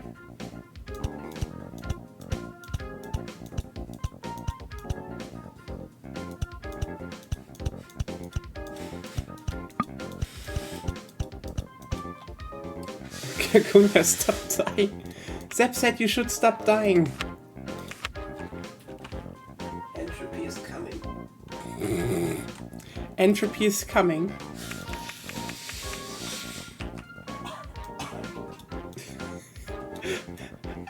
You know what? I'm actually. Yeah, I'm feeling better. I'm just sounding horrible. You're literally coughing into the microphone now. I like to come away from the microphone. I'm just cold in bed. I need to move. No, come here. Should I make some tea? I can do. Oh. That's why I heated it up, so it's very fast. Yeah. Entropy is coming fast. Yes. Yeah. Interesting topic you talk about. It's like even if you put it up to the extreme, like design the, for you, technically most attractive teenage body, if that exists. Yeah. For you. and then put a teenager in there. You wouldn't. Yeah, you wouldn't.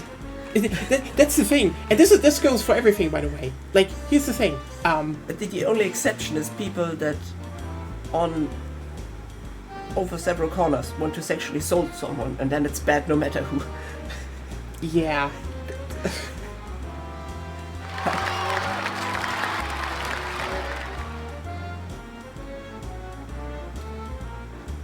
You're so dead, you know that. You really look dead. Hello, I'm dead. Don't worry, she probably will be better. Again, I made her wonderful chicken soup. That's what you told me.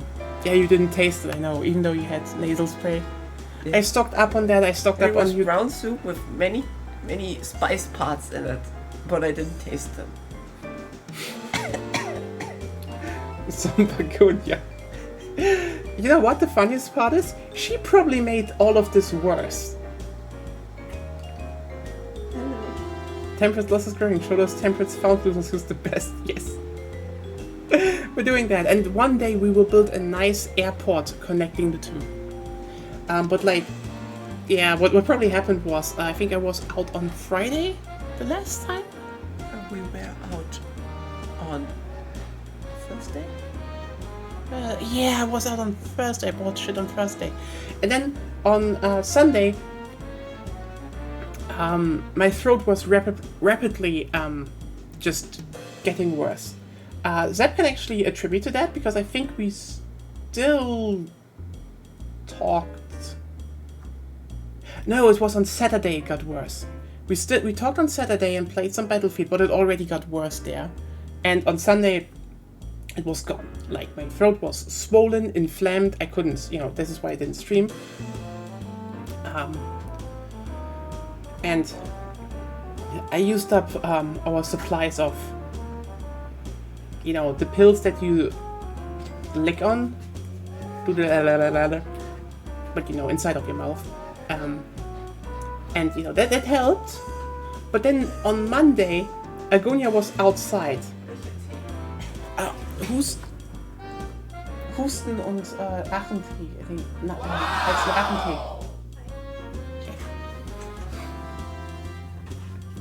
You Zengel? I don't know how they're called. I think here it's called Dobendan.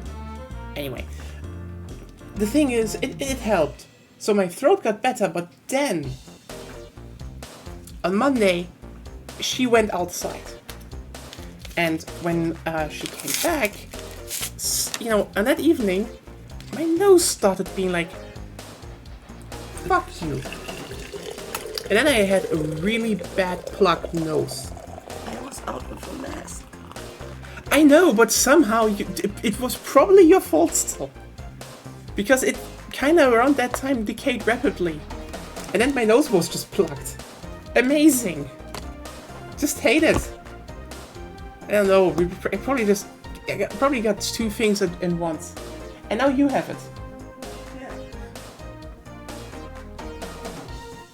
Going outside is a mistake. Absolutely. Sore throat will always precede a cold. Yeah, you know what? That's also kind of true.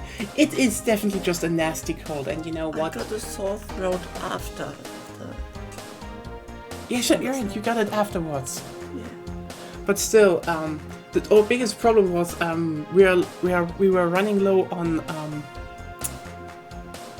paper to sneeze into, which I stockpiled now, and you should be a bit more careful with using them up. Gluttonous paper user. I'm contributing to the economy. Yeah, I'm just happy I was able to stock up shit today.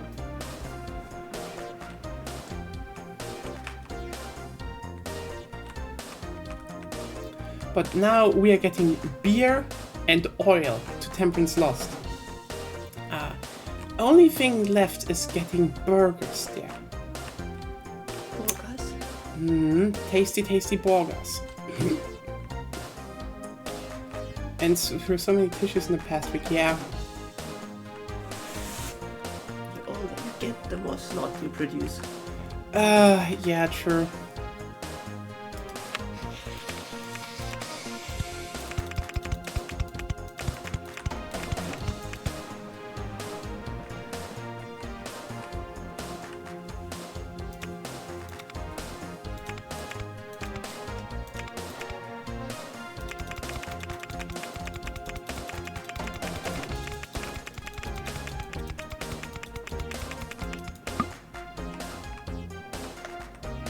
Everyone is sick and I still feel great. The people demand Borg. Trains have glitched steam. What?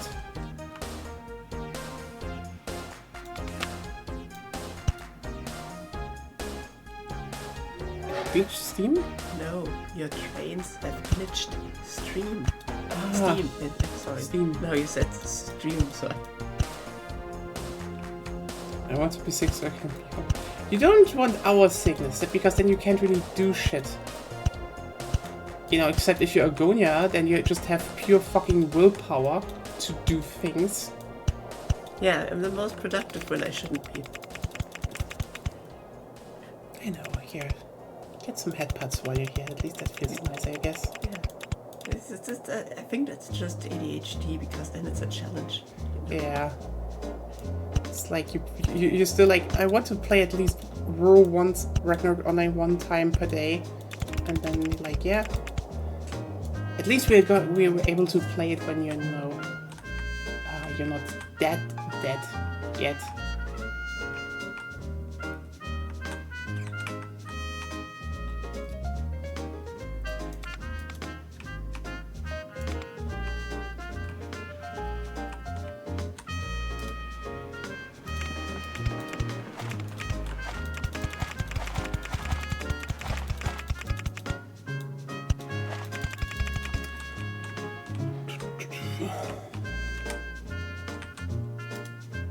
I'm building highly efficient train lines here, by the way.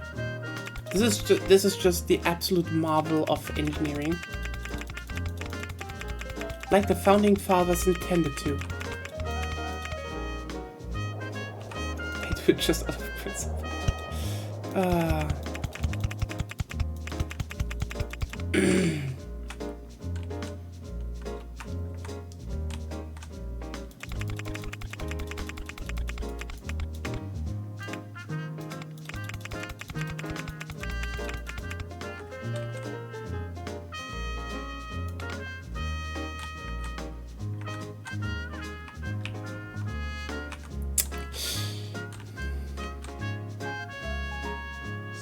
Sitting up right beside you and you don't have tasty topics anymore.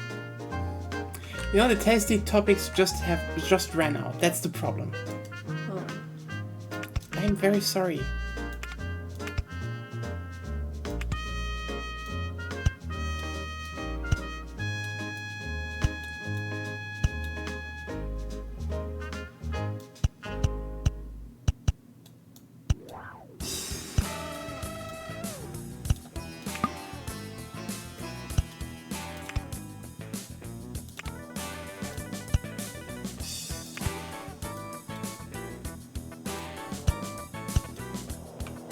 Founding daddies are faultless. Indeed they are.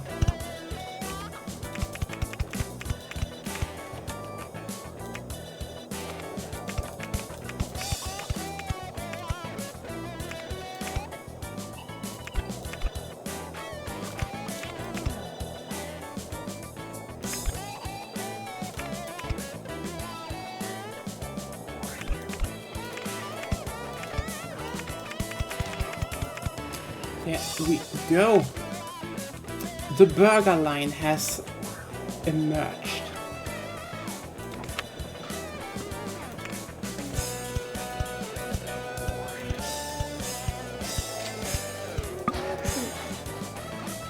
When we play Frontier again, we certainly have plenty of topics to discuss. Yeah.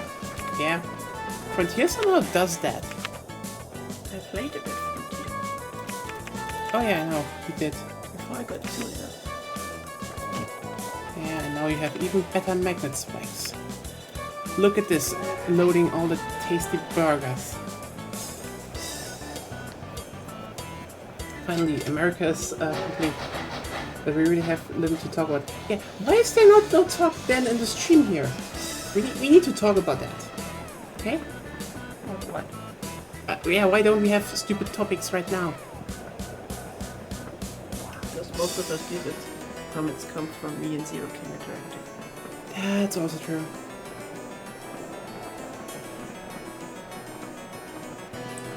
We produce topics. Your body are machines that turn stupid things into topics.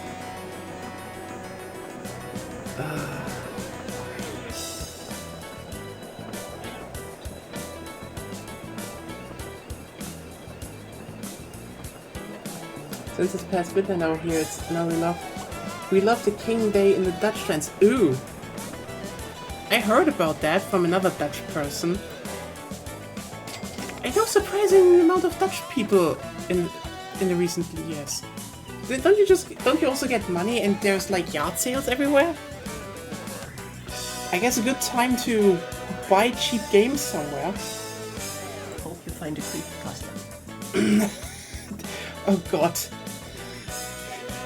I got this haunted Dutch copy of Zelda Ocarina of Time. What does it do? It speaks Dutch to you. And it's like Höpenköken in the Döten or something. I don't know Dutch, but it sounds like that. Does it? Similar, they have a lot of Ös. I know. I could complain about my work colleagues again. I mean, hey, you know what? Again, if something bothers you, this is the time to do it, right now. Hey, hell, I could rant about German politics again and the fact that we have to deal with another insane, stupid bullshit from, like, right-wingers. Oh god, that would be horrendous.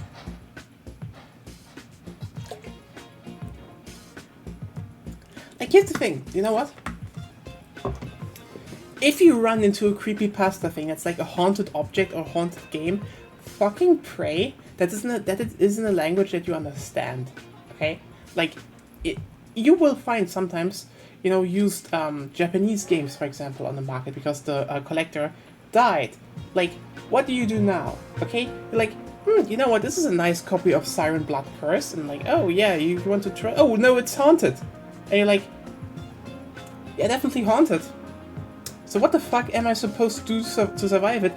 Do you know Japanese? No? Well, you're fucked. If it was in English, you could survive. If it was a German copy, I could survive. You probably won't, depending on where you live. If it was a Dutch copy, I would be screaming because I would probably get half of it, but then I would be very, very, very, you know, anxious about the fact that I probably wouldn't get the other half, which might be really fucking important.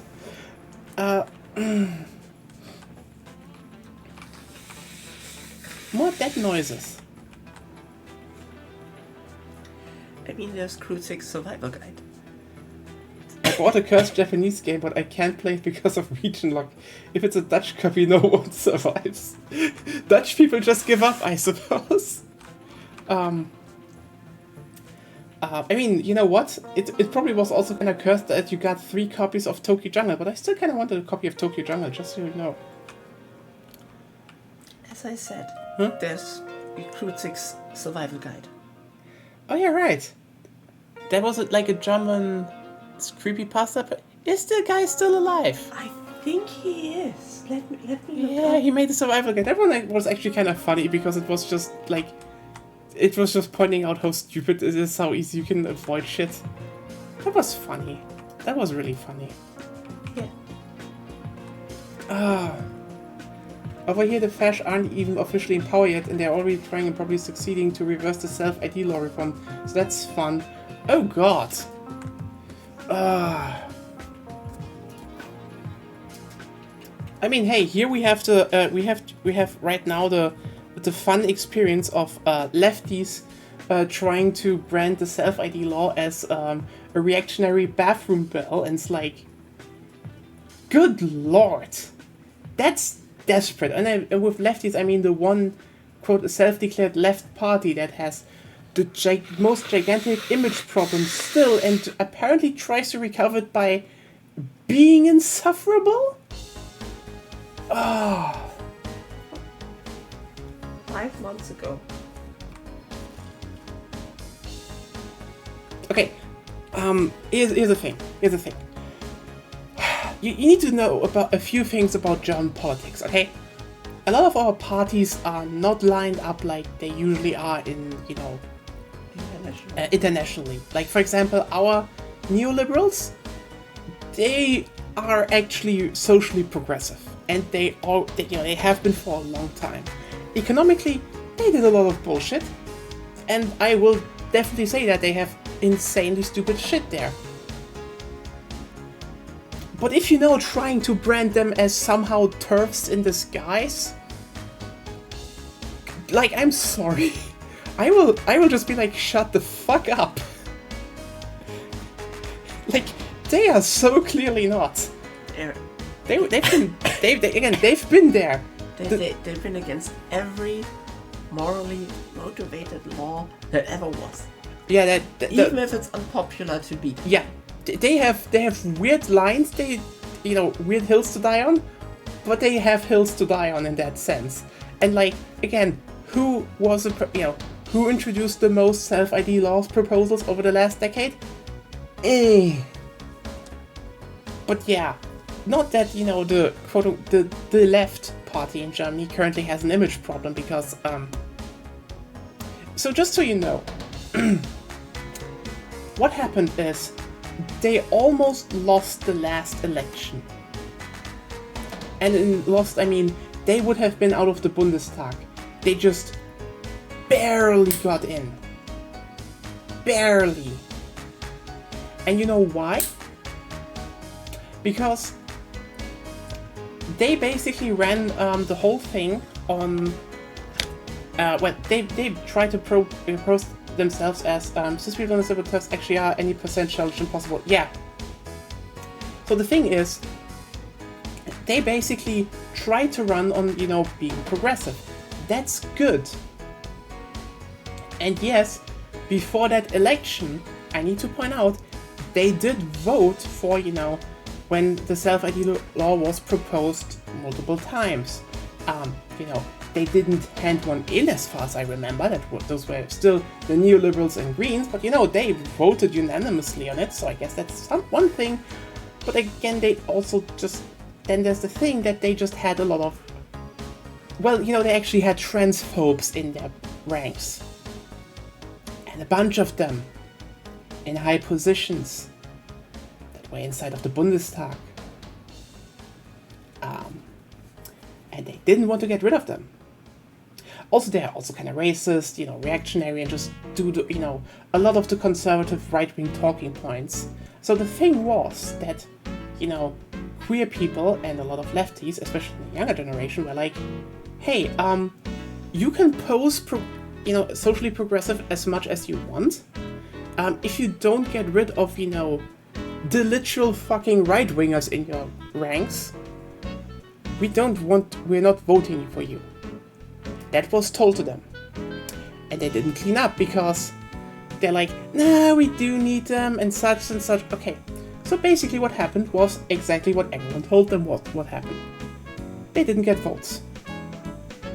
So anyway, literally the next time they gathered, they threw out their, the double hat of having two women and declared that, yeah, betting on wokeness was bad. We need to go back to just economic issues. And it's like, yeah, okay, so your image was done. It's just gone now.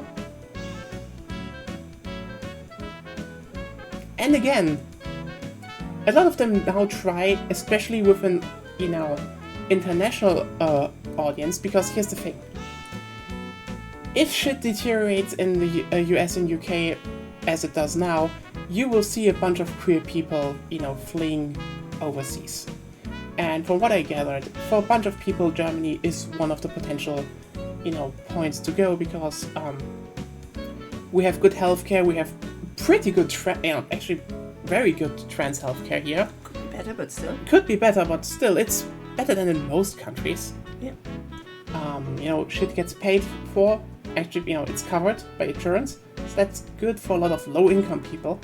And they definitely want to gain, favor with an international audience. The thing is just, again, if you were here, you remember how much they insisted that they didn't need to kick those, old transphobic people out? And racist people? And again, then the whole thing was like, oh yeah, you know what? We were actually proven right. We shouldn't go and base our thing on, social issues. so they lost more people. That's the current case. Now, the right-wingers have actually left on their own to try to make their own party, which is kind of funny, because basically it's just it's basically just the right-wing party.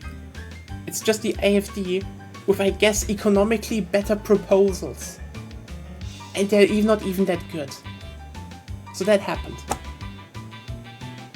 And now they're basically trying to, regain footing by basically proposing themselves as, super progressive, which is like, again, who brought in the self-ID law and fought for it and did the whole, trying to get it past the conservatives, etc., only for people to try to spin edge cases into a gigantic, actually they make it, they redefine what gender means and that it means nothing, only biological gender, which is bullshit. Literal bullshit. That's not how the law works. The only part that saw Palestine people as people and was not homophobic didn't make it in. I don't think our party's even talking about Palestine. I think they do, and nowadays it has shifted. It's shifting. I mean, literally, this is a fun thing because I always see it. I always see this online. Like people like Germany hasn't changed. Literally, we had a fucking poll, and I think up to 90% of everyone is like, no. If the thing in Palestine is a genocide and should be stopped, like, But then again, people forget how a lot of state apparatuses work, that especially they work inside of universities and try to influence the next generations that potentially hold power by being sympathetic to them. And so you have instances of people actually being for something, even though, by the way, fun fact, if now people are like, oh, they've always been like, literally, you can go back to a bunch of, old chancellors in Germany that were still anti-Semitic. Just kind of openly. That this was never like, oh, Germany just always supported Israel or something. That's just like the thing that you see now is just very recent, actually. Very recent, actually. And was like decades of, propaganda work. Because that's the shit that happens in universities. It does. I know who went there. Wow! Here's the thing. A bunch of countries, have university exchange students to, that are basically doing some spy work or, try to influence people. Because again, where do you find the people that will land in, future politics? Usually in universities.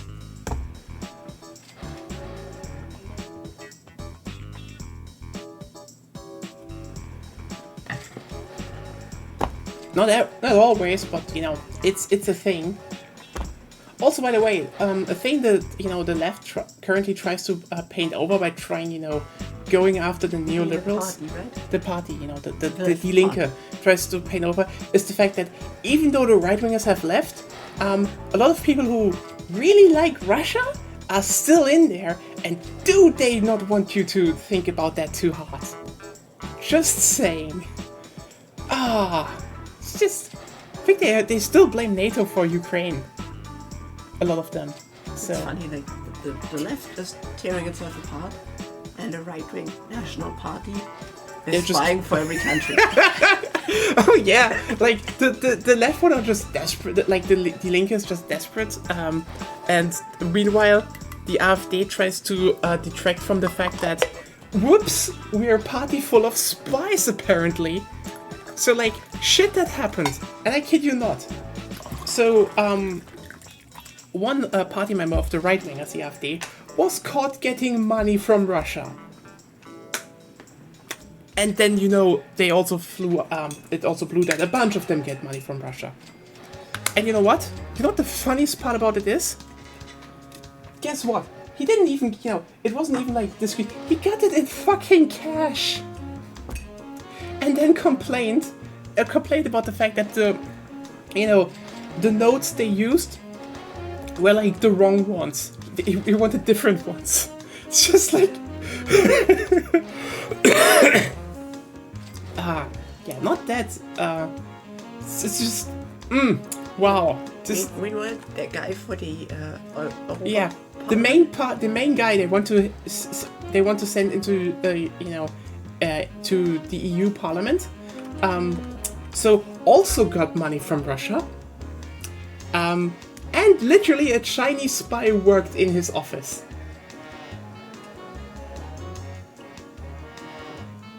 And they found a bunch of other Chinese spies after they find out, like, oh yeah, there's a fucking spy there. Who also gave him money and organized trips. Also, their plan right now is just to not mention him. Just, keep doing, but it's a fucking clown show. It's just a fucking clown show, I tell you.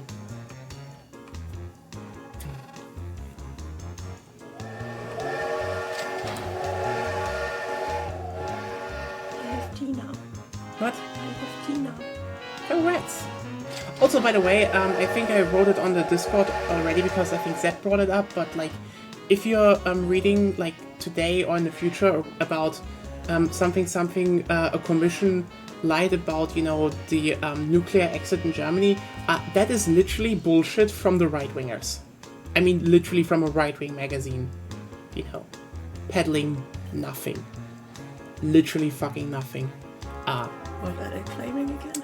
Basically, okay, to understand how this was constructed, they went in front of court and were like, oh, release the papers of the commission, and then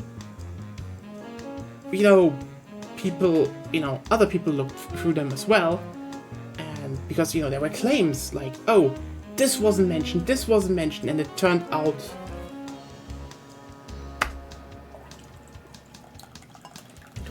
It was. Like, they claim like, keeping them running for a while wasn't mentioned. Or, wasn't listed as an option, even though it was there. They just, like... They just lying there. It was. Also, by the way, the Greens kept them running longer. Like, the Commission put it out as an option. So, that's stupid. Or, oh, look at this, look at this quote, which is indicting, and they're leaving the second half of it. Like, that's the level, that's the fucking level you need to think about. They're trying to get at politicians by leaving out the second half of a quote. Again, they're trying to make a story out that politicians lied by leaving out the second half of a quote. I don't know. If you ask me, that sounds like a bit of, I don't know how you call it. It starts with a P and ends with propaganda. Yeah, also made up.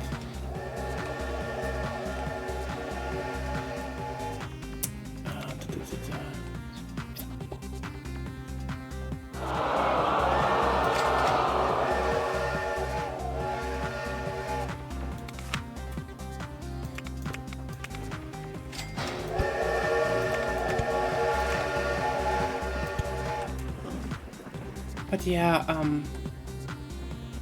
So your farm closed? I was thinking lying. You know what? Lying is also very accurate. Yeah. So yeah, if you hear anything about that,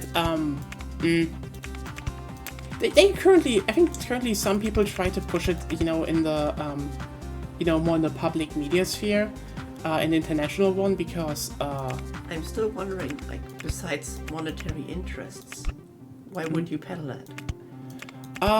Because a lot of people, let's just put it like this. Nuclear has become a very ideological, just an ideological debate recently. And I mean, everything is an ideology. yeah, and for a lot of people, Germany exiting nuclear is like the perfect example of look how bad it is, and then, you know, leaving out a lot of facts, because again, this is for a lot of people not about, you know, it's for a lot of people about being right. It sounds more like Bundesreich, but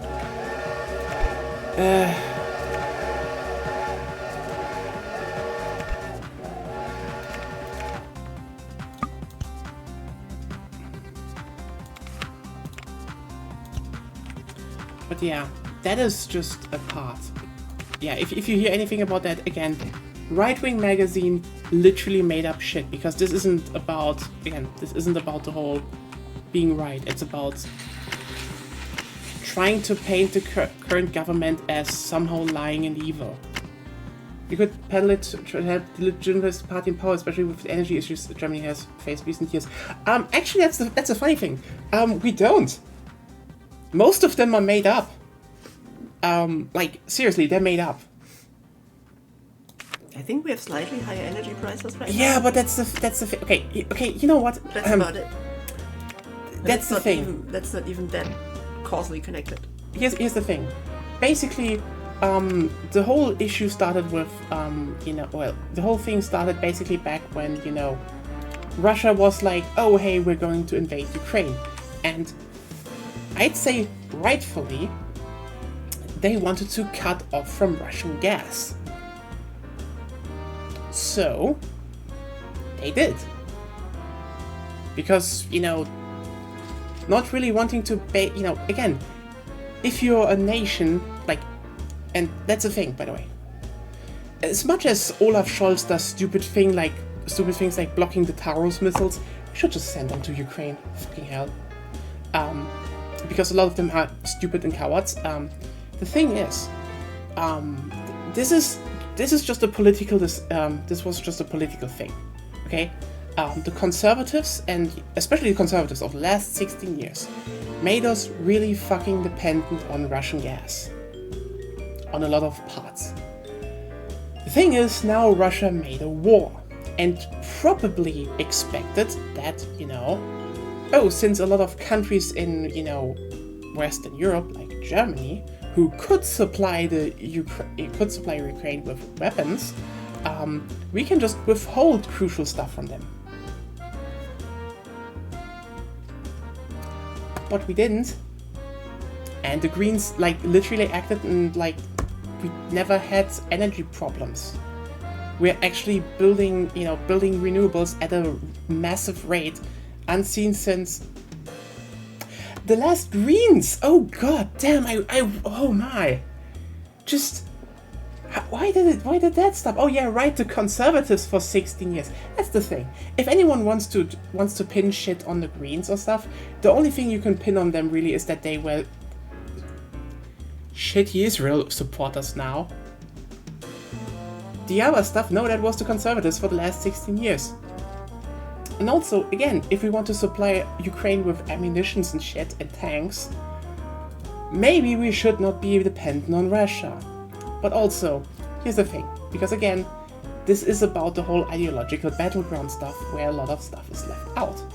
If you, for example, look at German energy, you know, coverage and supplies, we're actually standing pretty good here. Over half of our energy mix is now renewable and growing massively. We are shutting down coal and such. But then people come and be like, oh, but what about the prices? Here's the thing. we still need to get out of shit of 16 years of conservatives. And one of that bullshit is, and that, you know, what the neoliberals also block, is the fact how our energy prices are calculated. See, the stupid thing in Germany, and get ready, the price of energy, of electricity, is tied to the most expensive thing being used.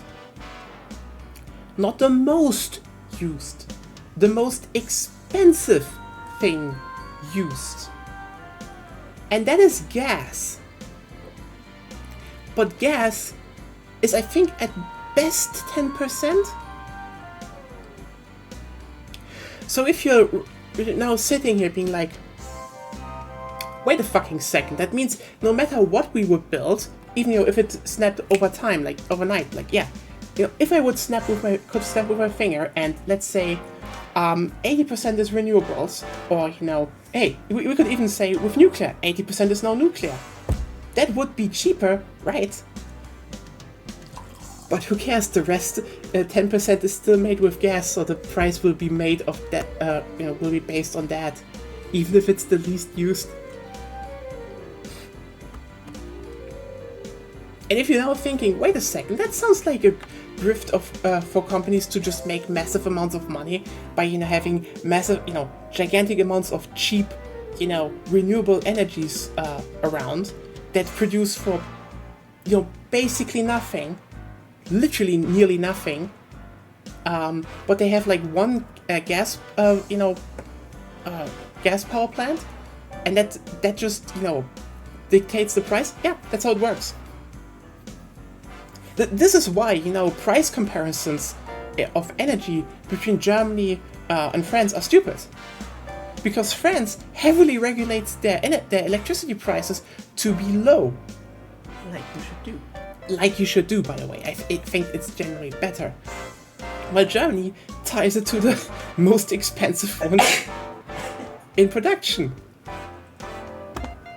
That's why when you look at the rest of the European map, you see that in a lot of countries, it's actually, it's just a very big average on, between both of them. Even though, for example, in a lot of countries like Belgium and stuff, they import electricity from surrounding countries because they're just small, and that makes more sense. But again, one country heavily subsidizes electricity, the other one doesn't. And you end up with bullshit. But then again, arguments get broken down to look at the price difference, and I just sit there being like, the price difference is not worth discussing in any shape or form the moment you actually take in, how shit actually works in those countries. But again, we come back to the whole point that talking about how electricity is produced, for some reason, has also become an ideological battleground between nuclear and wind. Like, this is the wild thing to me. Okay, this isn't to say nuclear is bad or stuff. No, it's like there are people out there. There are people out there who are like, oh no, we need to build more of them. We need to build more nuclear power plants. And here's the thing. There are barely anyone's being built around the world right now, and they were projected to take 10 years of build time. 10 years. We do not have fucking 10 years.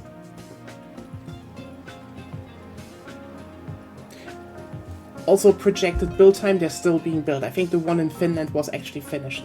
That's the thing. When they're up and running, good. You can keep them running. That's ironically something even, the Greens here said, yeah, when people were like, got ideological, like, yes, that's the thing. We need to, decarbonize our energy right now. And one of the things, the commission that the right-wingers now say lied, that they lied about, even though they didn't, was that, here's the thing, it's way more sensible and economic to now just spam solar and wind and, connect the grids better, expand the grids, upgrade and connect the grids, because that is doable faster with less, with less resources and less, money being needed. If you want to actually, get to your goals, than trying to build, I don't know. Because that's also the thing with nuclear power plants, Yes, when they're running, they're generally pretty safe. True. But also, you don't want to rush a nuclear power plant, right?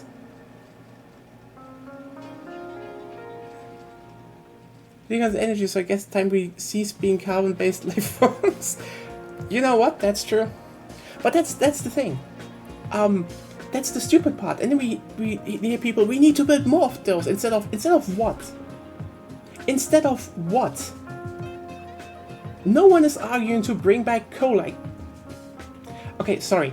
I shouldn't say that, because probably there are people in the USA that say they should build more coal plants. Oh, there was this one Austrian guy who wanted diesel for everything. Oh yeah, right. There was something. That was stupid.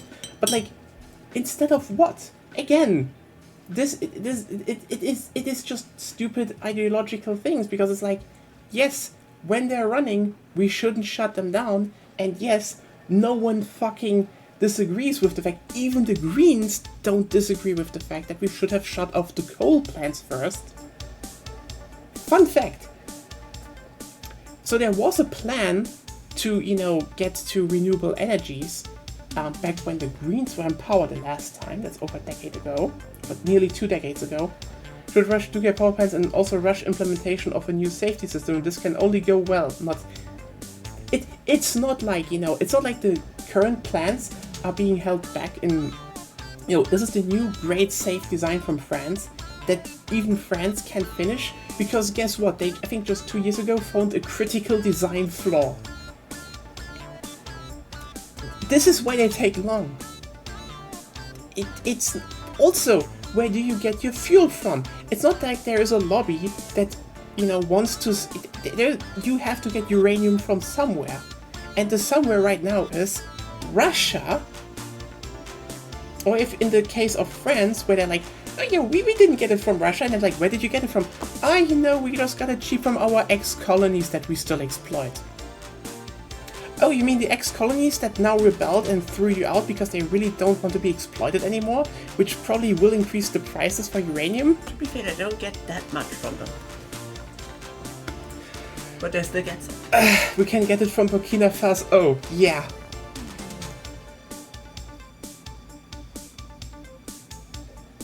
Yeah, that's the thing. There was never a good exit plan for coal in the US. That's the thing. I can totally get that. But also it is peddled by a lot of rich people who just want to keep their business keep going. But yeah, that's the thing. Everyone was very pragmatic. Probably in the 60s you would have started to just try to opt out slowly. Yeah, and that's like the thing when we talk about nuclear. A lot of people just always talk about, is it safe? How much CO2 does it produce? And not about how long does it cost to build, how economically viable it is, where do you get your uranium from? Again, the thing is, even here, the companies that ran nuclear power plants wanted them to be gone in the end. They were actually angry that the Greens were like, no, we need to keep them, we have to keep them running now. That's what happened. That was the reality in the end. The reality is that nuclear just kind of failed on economic promises, not on the ecological. Because yeah, ecologically, when they're running, they're pretty good. The problem comes afterwards. About, how recycling isn't really working, and recycling is also very tedious, and there's little to no progress being there, and it's kind of a fool's errand. How, actually, when you need to, rebuild them, it costs insane amount of money, because again, we actually, closed a nuclear power plant in the east. It was like an older one, and they wanted to, plan was decontamination. What? When? In the 90s. They closed it in the 90s, and they were like, in the 2000s it's decontaminated and we can remove it. They are still decontaminating. Turns out, oops, it's not that easy. And you can't just do it like that. That's the thing. It's an economic question to a degree. But again, this is wrapped into,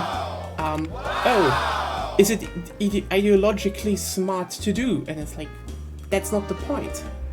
That was never the point. Yeah, again, Burkina Faso's shit is like, mass consumer recycling is just a farce that traces back to the Native American crime that I think Coke made. Yeah, but like also that's there are things you can recycle, but Yeah, I mean, this is similar to,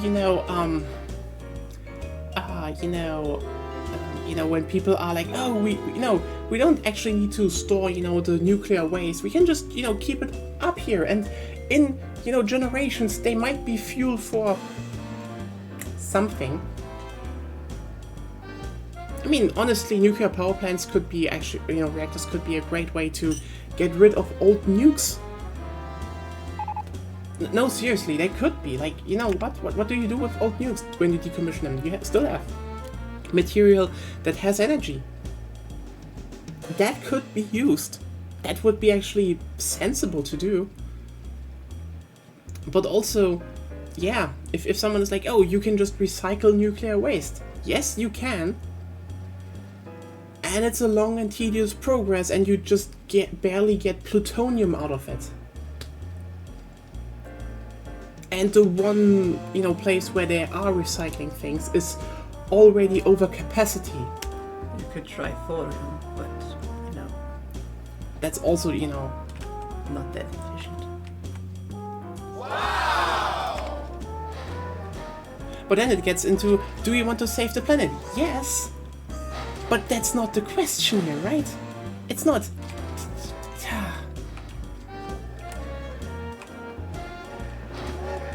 Even if it is, it only adds more points against nuclear. It's just an economic question. This isn't, again, if they're running, keep them running, obviously. What I said. Yeah, it just adds a lot more stuff against that. Because, Yeah, I mean, we need to be fast. Many things you recycle doesn't actually get recycled. Most recover contamination due to oils. Biggest contributor is pizza boxes. I know. Yeah, that's the thing. Same with lots of kinds of plastic don't get recycled as well. Yeah, That's the why I thing. said some things can be recycled. Some. Yeah, Okay. there are some things that can be recycled, but ironically, it's not what people think about. Like, for example, let's just a simple thing. Glass bottles are ironically relatively well recyclable if you do shit like standardize their usage. That you're like, oh, you just have this and this amount of glass bottles, and you don't trash them for the glass to remelt them. Still works, but wash them and refill them. Then you recycle them way more efficiently. I mean, also that's the irony about cans. You'd think, oh hey, cans, metal cans, they should be easy to recycle. They're metal, you can just melt them in. And then you realize that soda cans have a plastic lining inside of them. Yeah, I know, it's fucking insane. But you know why they do it? Because else it could, eat into the metal if it's not, used fast enough. And due to overproduction, soda just trying to stay there a long time, you get fucking plastic-lined metal cans.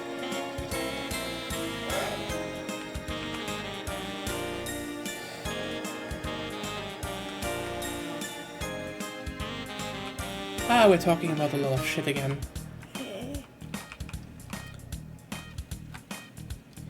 Yeah, recycling is just such a big bullshit thing. Again, the biggest thing you could do to, contribute is reduce waste, and the waste you can't avoid should be biodegradable, and then also, reuse is better. If you have the money for it. If you have the money for it, reuse. Simple as that.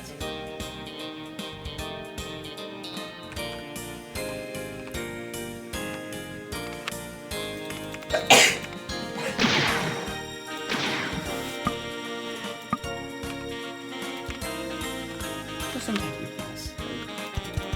I'm sneezing away from the microphone.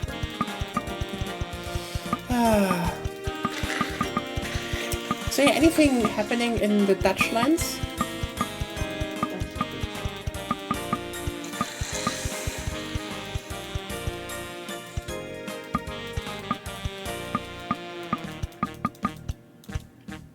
I was also actually thinking about maybe opening up like a Mario Kart 8 lobby this evening, but then I realized I don't think many of you have Mario Kart 8. It sucks. Like, you should have Mario Kart 8. Fun game. Yeah, honestly, it's kind of amazing how Mario Kart 8 went from, in my opinion, kind of the worst Mario Kart game to kind of the best Mario Kart game with the deluxe version. Like, holy shit, the deluxe version just upped the game. You're getting ready to sleep. Oh, I hope you can sleep well. Yeah.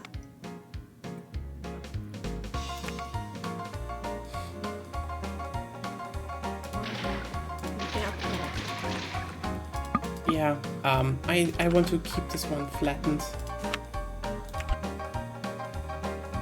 Keeps out the air. Yeah. I don't know, I just like to plant Japanese crab trees. Actually, yeah, how many of you do have Mario Kart 8 Deluxe? I think I can definitely post into like at least one other Discord that, to get people to join the lobby, but I think we played with like 4 people. we got it to 4 people, yeah, we should get it to more people. It was fun, but you really noticed the bots not keeping up. Yeah, that's the thing why I would like to have like a full lobby once, because without bots, we build a replacement apartment building. No. We will get the big airport. We will build a big airport there.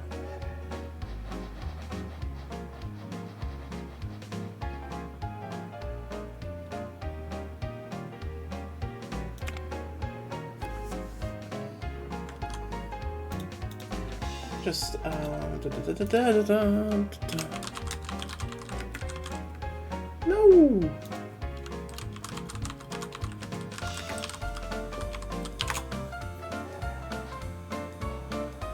Oh, 1970s. Ooh. You have to wait. No, not to wait again. Oh. Good girl designs on my timeline again. And now you're probably wondering, what? Good girls? Yes. The people who live there are homeless now. There are enough buildings in this town. Also, airport. Airport connected to growing railway network when I get to it. But Mia, when will you build more railway? When I feel like it.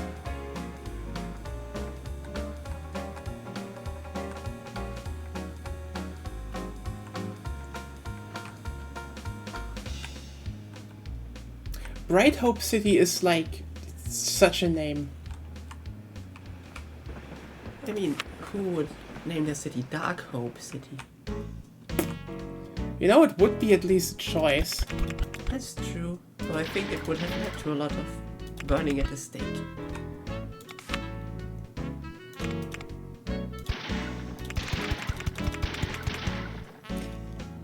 It would be really funny if it's like, and hereby I decree the funding of really sucky town.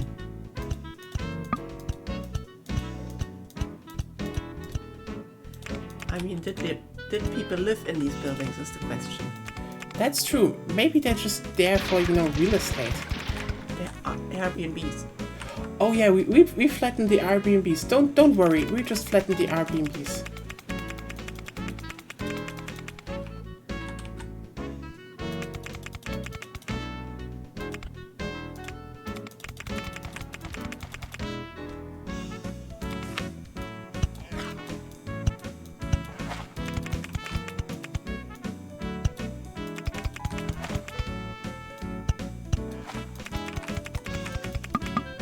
Oh, it looks like Digimon World. Really, we're doing Digimon World jokes now. It's the best game.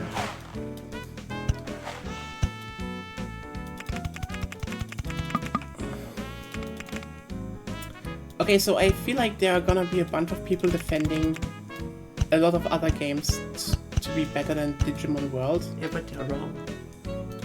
Also, it is buggy as fuck. Yeah. Are you doing that makes it even better thing? Yeah. Airbnbs and the local RVs. This work of art, especially the PAL version, contains the pain of the artist of not being able to finish it. Okay?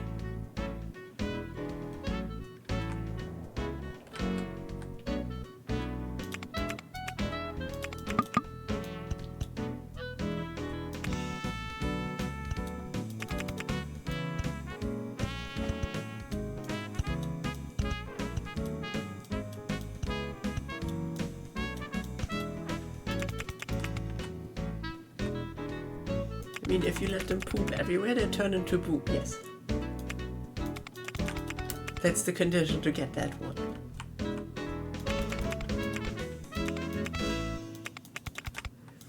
If they don't have enough stats to turn into anything, then they turn into a slug.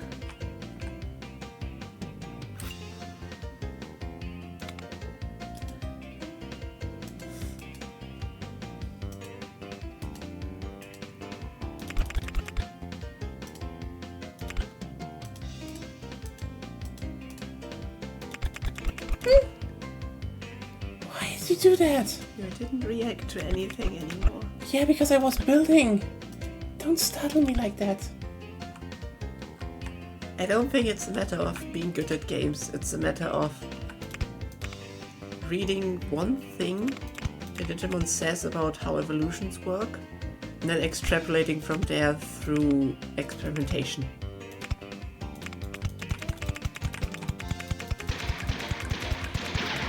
Because I think what most people want to do is running around and have adventures. But you shit, you're not strong enough to have adventures. So you train for hours, and then you have adventures. And then you and get screwed over by Monochromon. Yeah, I know. The only thing that can really screw you over. Oh god, Monochromon is just... Oh god. Monochromon is just... Oh, okay. Okay. I can just do it. Don't ask me how. It's just lucky anyway. Fair point. So here's a thing, okay? Imagine this. You need to design... Well, you need to design a game. And it needs to... Let's just put it slightly... You just want to have this mini game about... Well, let's say... How about, doing a shop? You're running a shop. Yeah, Okay. You tested on being a people person. Yeah. Like, oh, that doesn't sound too bad, right? It's just a shop. If it had Digimon. I mean, there are Railmon. Just saying. Need them what for, Railmon? Yeah, but also, what was there first? The Rail or the Railmon? That's the question.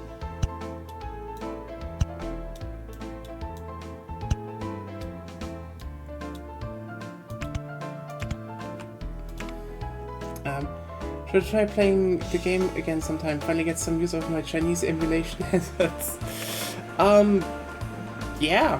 I mean, the thing is, what I wanted to talk about is that,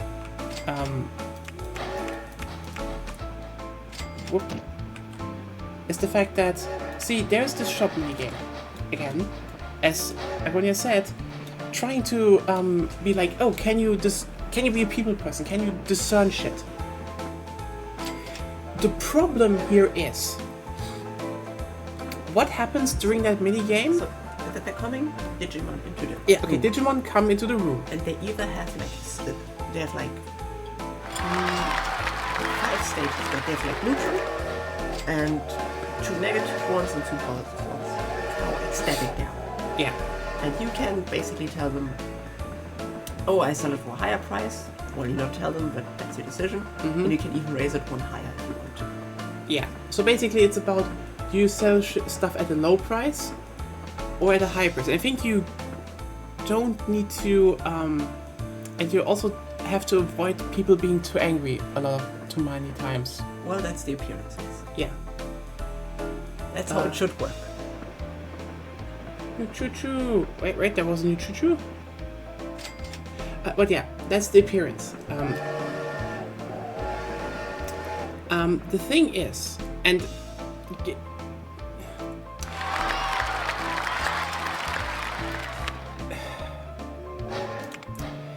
the shop minigame is 100% random. Meaning, who comes into your shop and what they want, and you need to reach a certain amount of money. Yeah, at the end. At the end, you need to do that. And there are things that sell for a lot of money, like medicine, and stuff that doesn't sell for a lot, like meat. Yeah. You can have just a set that is just meat, and then you will never, ever, even if you sell all of them at the highest price possible, be able to hit your mark. Well, I think even then you can, but still some will turn you down just because. Yeah, because again, turning down and all of that is also random. There is no pattern. I think you as a child had like, oh yeah, the penguins are this and that, and then it turns out, as you read up later, no, there is no pattern, fuck you. Yeah, there's no pattern, but my pattern works.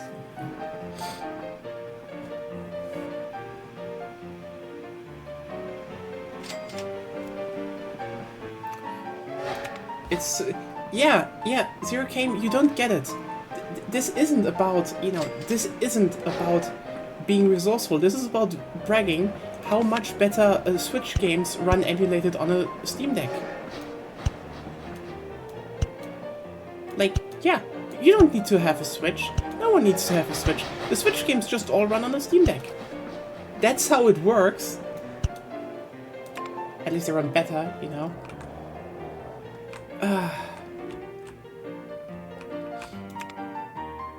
The Airbnbs are creeping back. Better.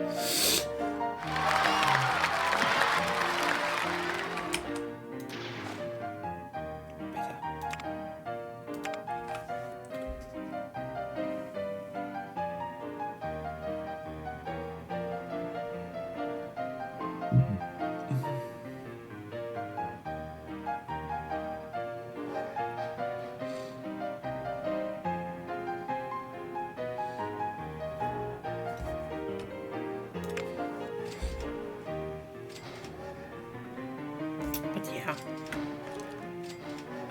Yes. Digimon is a fun game. There's so many weird shit things you can do. Yeah, it's a really fun game. I totally agree with that. And there's so many... What's it called? Weird shit Digimon to get. Like... Oh yeah, back in the day. Like Numemon and Sukamon are the obvious most people got. Yeah? Oh, true. But... there's an even more hidden Digimon you can only get if you treat your Digimon shitty in a specific way. That's Nanimon. Yeah, right, that was weird. But...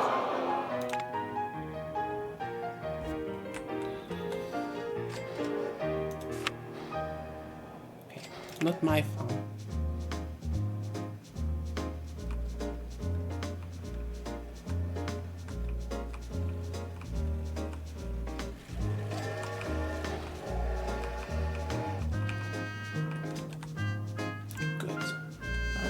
Talking past each other, or do I misunderstand something? I also don't really get it. Because Zero Game said don't use your phone. I think... or use a phone. I read that wrong. don't use... Yeah, I think you misspelled that something.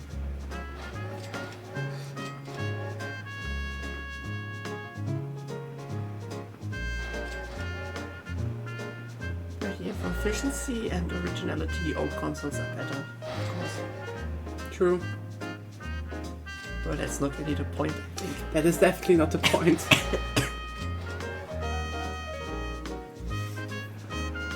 Wow!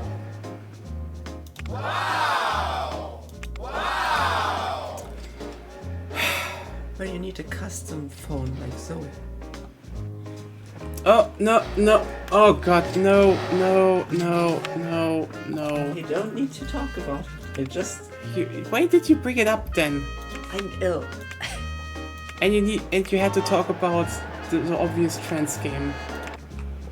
The transponder. I guess.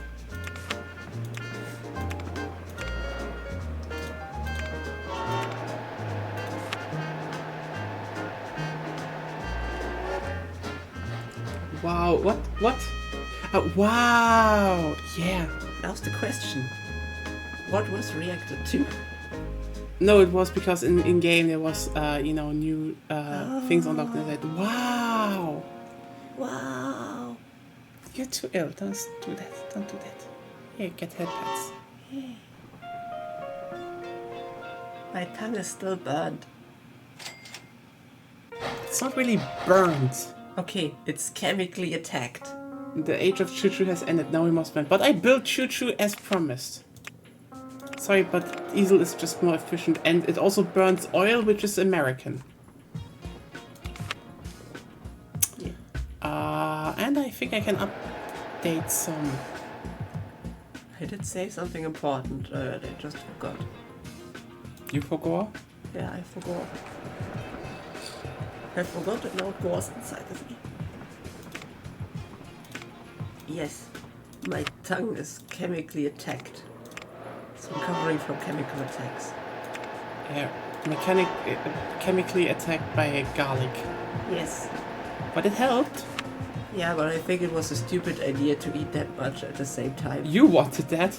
Yeah, I thought it was more potent. I didn't know it would literally burn my tongue. I'm used to hot food, but not to food that literally attacks your tongue and makes it hurt. You know, I'm more of the habanero chili enjoyer because it's fruity and not the garlic. I burn you.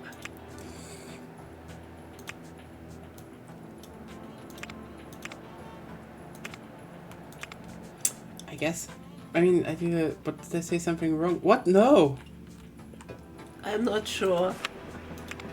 I think I misread you the first time and I don't understand what you're even talking about. You're directly. also ill. Yeah, I'm also ill. But I agree, original hardware is ideally the best way to play a game. I think there are still exceptions sometimes, but yeah.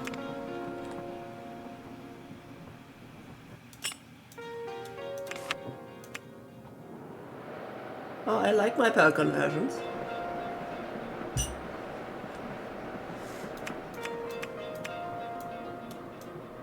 They let you make frame perfect tricks way easier.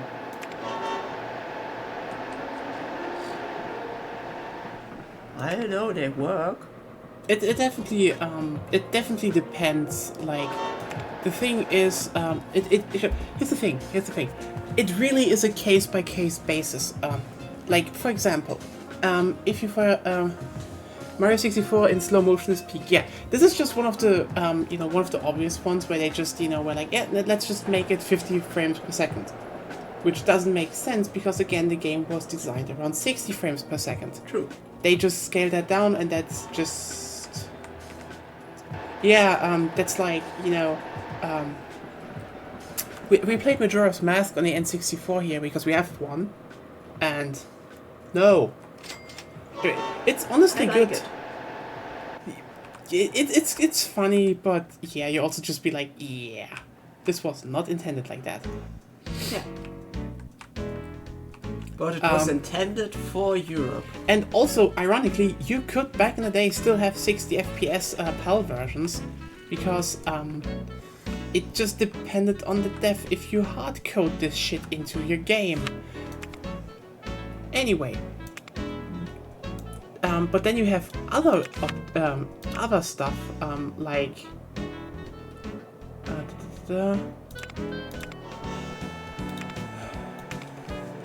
getting Arena from the GameCube pack disc was like, no. That is so ironic, considering during the GameCube era they have had a lot of times, hey, do you want to play it in 60 or 50 FPS? Yeah. They were like, oh yeah, we can accommodate for both. But they didn't do it for a lot of older games for reasons. I never cared. Yeah, it's definitely. But again, it depends on games because, ironically, it can actually go both ways. See, here's the thing. Remember how everyone was always like, how's it called? Battletoads is so hard. How do you react to it? It's split-second stuff. The thing is, Battletoads was developed by Rare. Rare is a UK-based company. Rare developed Battletoads for PAL screens. If you play the PAL version that is running at 50 FPS, oh, you mean you have suddenly more reaction time and the game is way easier, and Americans and everyone else was always playing on hardcore mode because the game was faster? Yes. Yes. The European version with 50 FPS is the intended way to play Battletoads.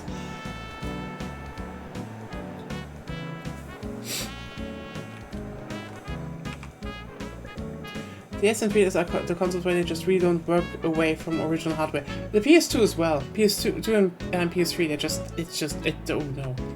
Massacre. It's just, no. How, I think you're talking about different topics. Right. There's probably more talking like you can't. Like have the same hardware for input as well. Like that good. And you're talking more about like how well can you emulate it.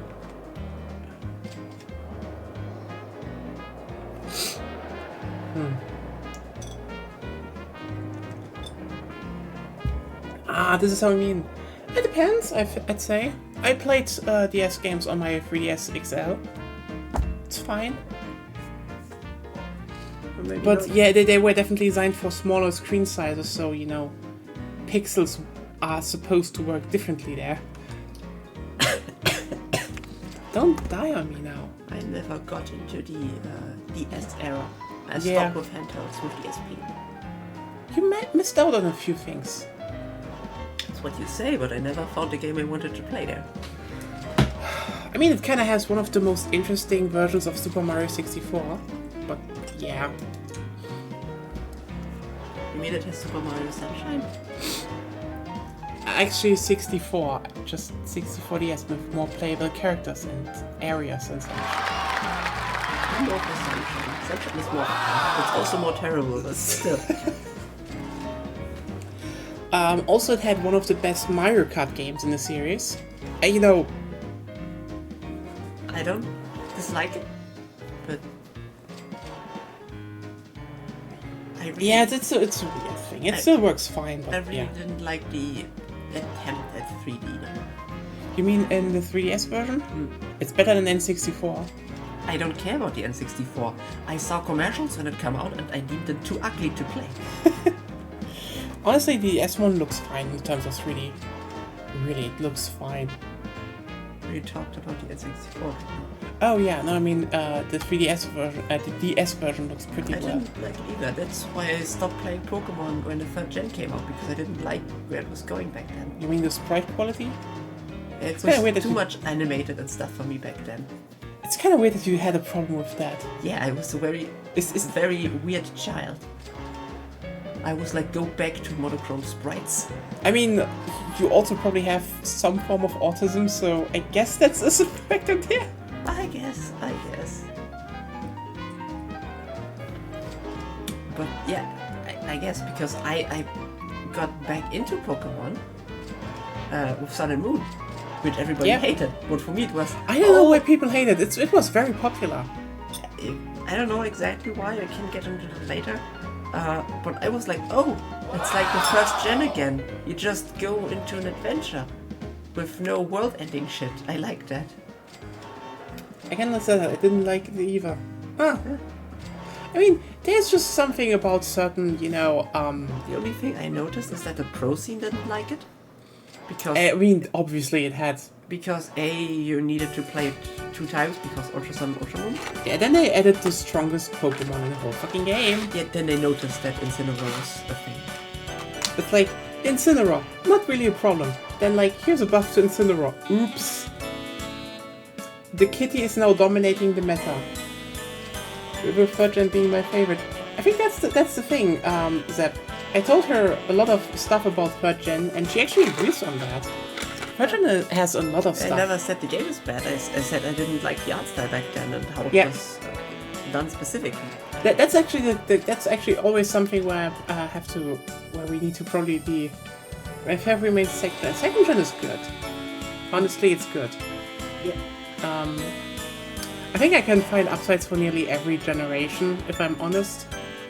There's this thing, okay? I think when someone talks about Pokemon, you need, generally about games favorable and stuff, people really need to be like, precise, because like, again, talking about, for example, graphics didn't work for me, it's always, a topic because like, that's hyper subjective, but also... Yeah, it is. Yeah, you're like, they're too animated.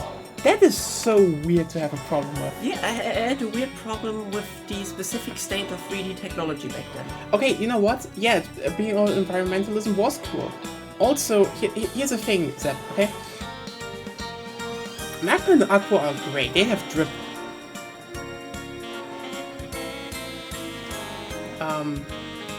Also, the female Magma girls, they're kind of cute. Anyway, the thing is,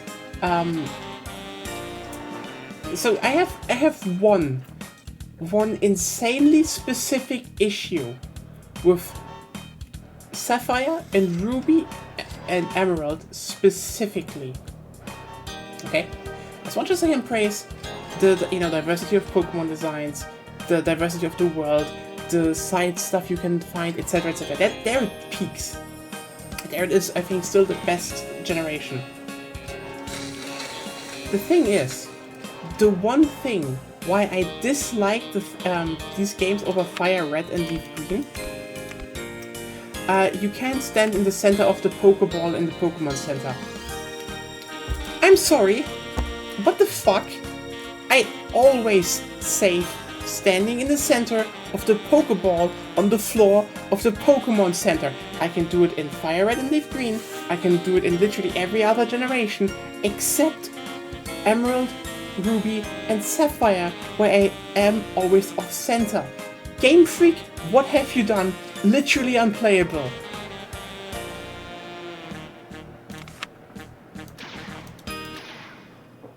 I get you. I didn't have that specific thing, but I get you. It just, I couldn't do it. I just, no. Even though, mechanically, 3rd edition introduced so many good shit. Oh yeah, the third gen was amazing. And again, world design wise, really good. Hey, I still have Omega Ruby here. Yeah. New. We can play that. I would reset my Sapphire's thing. Huh. I love the day-night thing and Days of the Week system in Gen 2 and was so sad when it was weird when they did that. Yeah, that's true. I They mean, have put so much more into that. that's the thing. Yeah, Gen 3 added so fucking much. So much. I'm still angry I never bought Black and White when it was still available. I should have done that.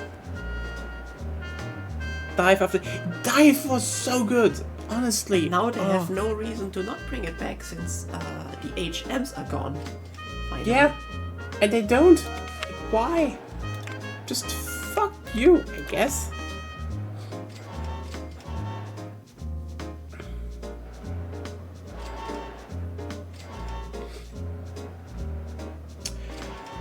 Yeah, the thing is, I should have bought them used like years ago, and I didn't.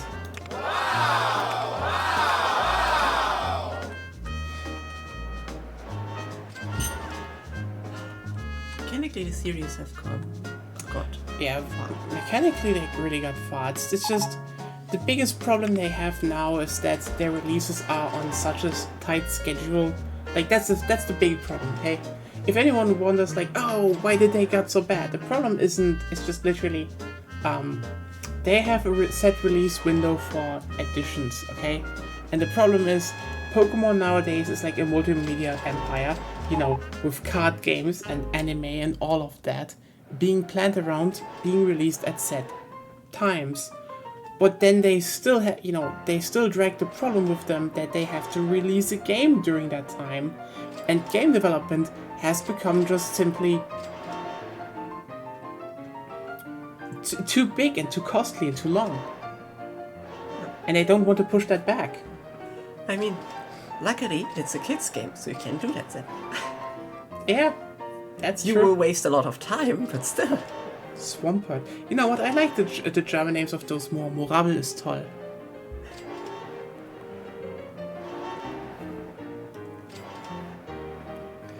But yeah, in general, I never got into Nuzlocke. It was always like, for me, it's this comfort game. we do rival playthroughs. Yeah, it's for adventure and for beating me up. Thank you so much. And That this is Every time we do it, she reassures me that she will put up a fight this time. I and then do. she doesn't. I try my very best. It's not much, but I do it, I guess.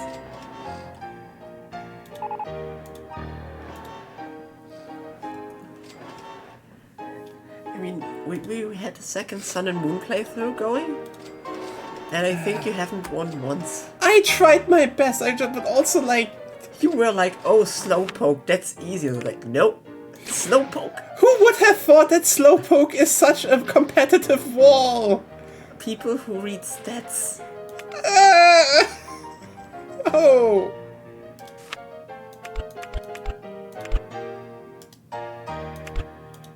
I don't like that. I mean,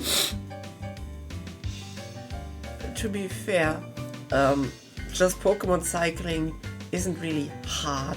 You don't even need to do it. You can play the whole first thing without problems with one Pokemon. I mean, that's also something where I say it's not really difficulty stripping. It's more like here's the thing with Pokemon cycling and stuff.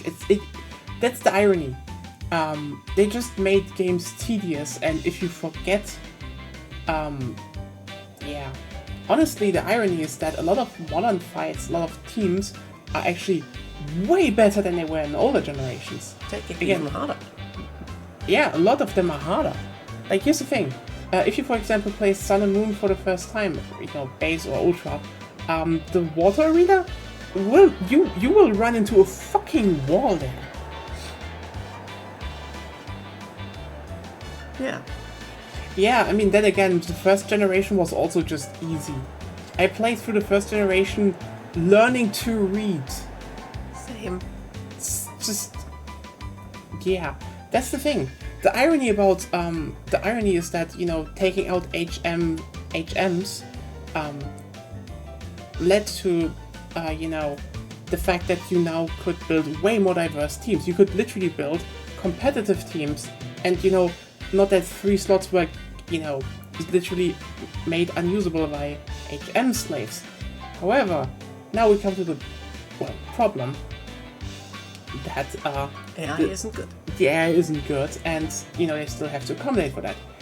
They do, again, a lot of the more modern teams would be horrible with old mechanics, but that's not really, because the old games were harder. It was just like, and that's the thing. They would need to make it more difficult. The problem is, the difficulty that people say was there was never really there. Again, it was just literally. This is, this is basically just they removed redundancy and, You got a more effective slot, or several. yeah. The thing is, what they would need to do to a degree to make it more, challenging, and by the way, I'd say to a degree, this wouldn't be the biggest problem, because I'd say a lot of kids would still get it, is that they would need to reduce the amount of items you can get, and then have more of, resource drain again. Yeah, that's the irony. If you look at the old concept of routes and such, that's actually better to, if you want to push forward gameplay-wise than whatever the fuck the open world concept is that people said. Because the thing is, open world seems logical on paper, but in reality, mechanically, it's not a good thing.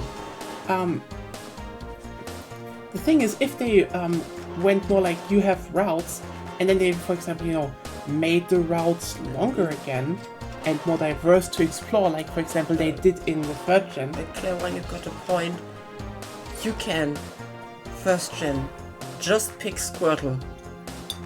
Nothing else except HM slaves you never use. You can beat the game, it's no problem.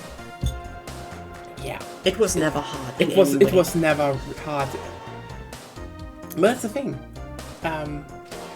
Oh yeah, Gen had the most personality in its roots, and this is why I'd say they should go back to roots and ditch the open world aspect, because I played the open world. Well, like, if they do an open world, then they should make a more roguelike design. They should make it bigger, because again, the thing is, you need to you shouldn't look at Pokemon like the difficulty in Pokemon doesn't come from, you know. It's basically akin to D&D. It's a resource drain journey. Yeah. Like, if you would design it more like, okay, you know what? Fuck it. If you would design it more like Death Stranding, where you need to get from point A to B, and there's a lot of stuff in between you, then it would automatically be more of a thing that would organically make the game harder. Now,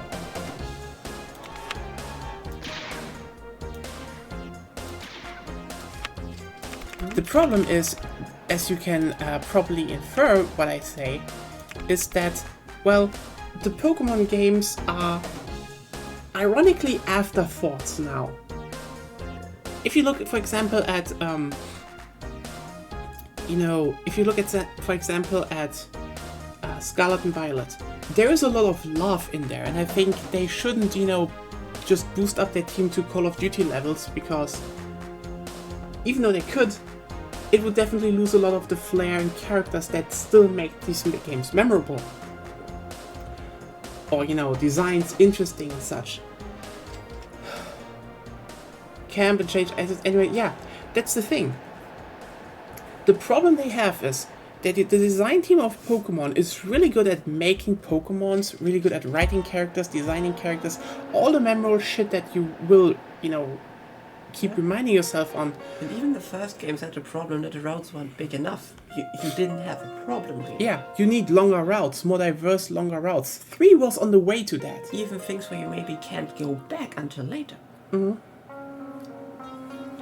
And the thing is that that's where you see the core problem. I mean, if you again, to both of you, it was always trivial. It was always trivial. You can just go back to the last Poke Center, get back stronger, and that's the worst case scenario. Basically. That definitely is the worst case scenario.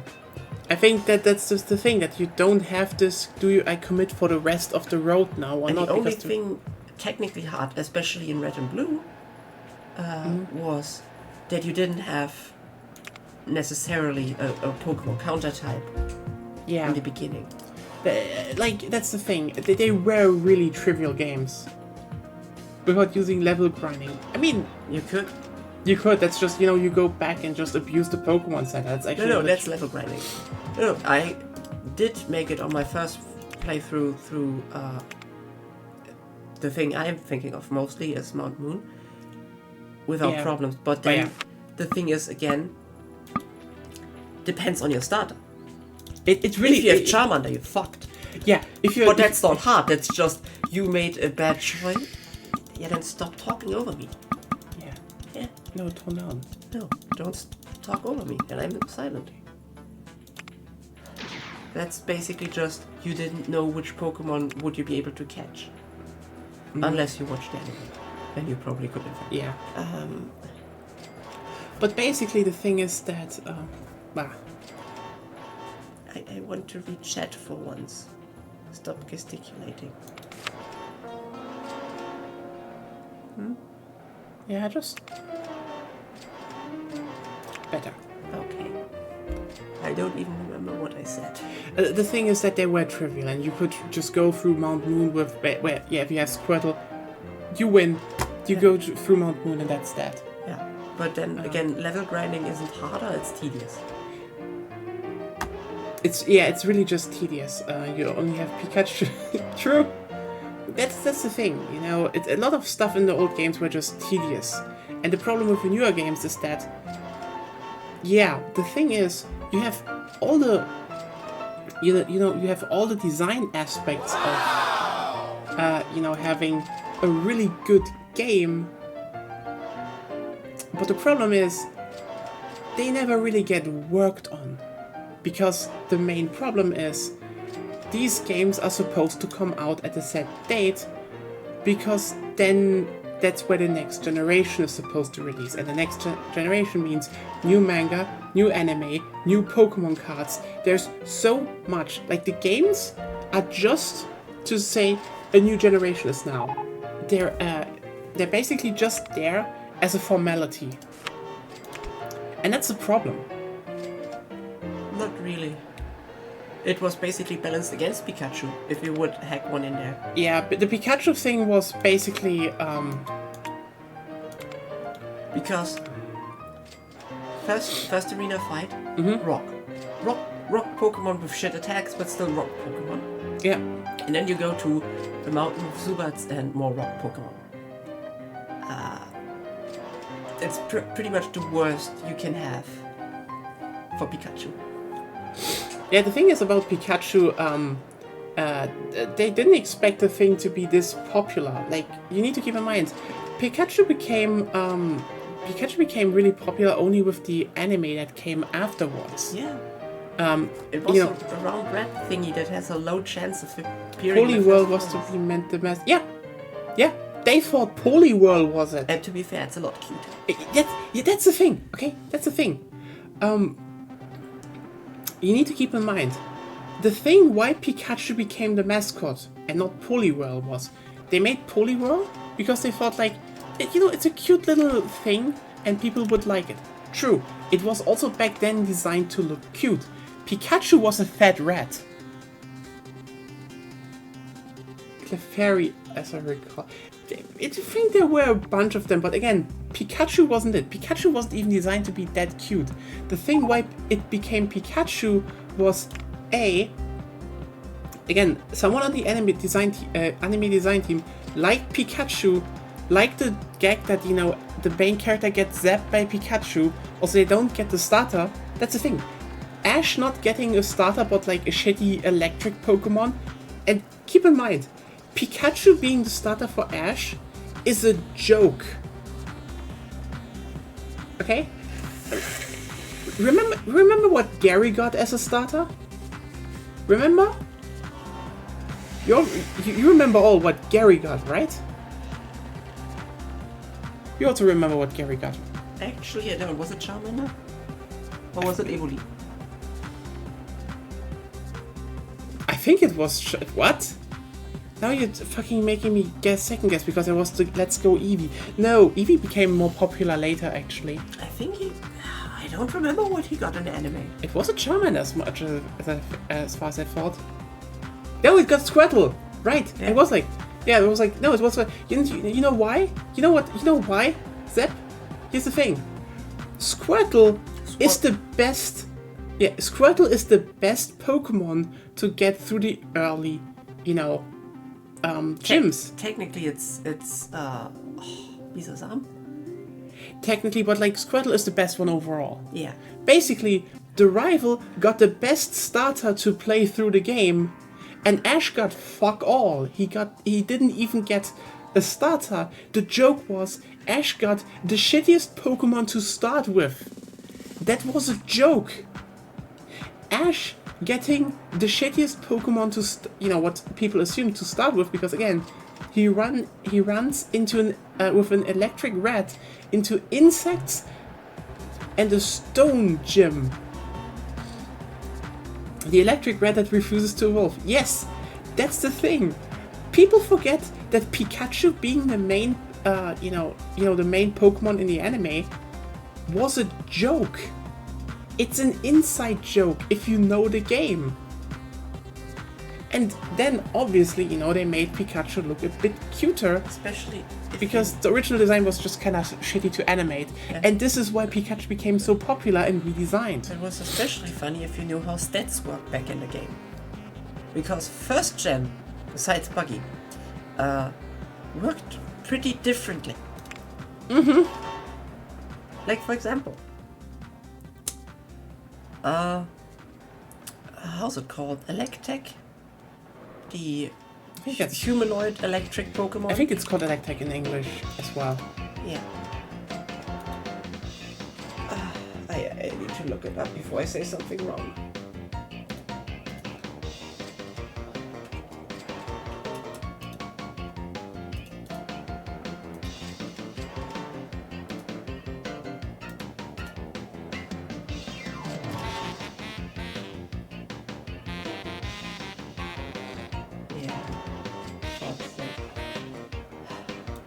Instead of trying to get to concrete things, I don't remember that. Electabuzz, okay. Yeah. Instead, just forget that one because I forgot this, the stats of that one. I just looked it up. Like, you would think. Don't talk. Really. No, it's just because I don't know how to say it. That's the problem, not the others. Like, I don't know, electric punch. On which stat does it scale? Yeah. Electric punch, on what stat does it scale?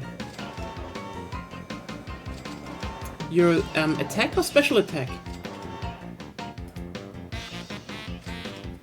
Yeah, old days before physical special split.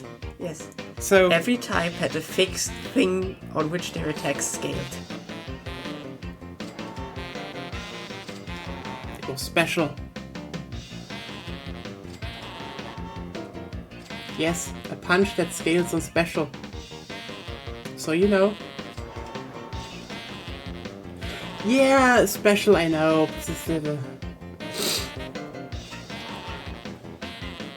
Fair point, but you know what I mean. Yeah.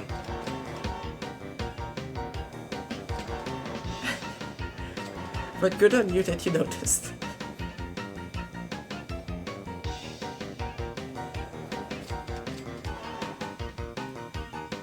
But yeah, that's true.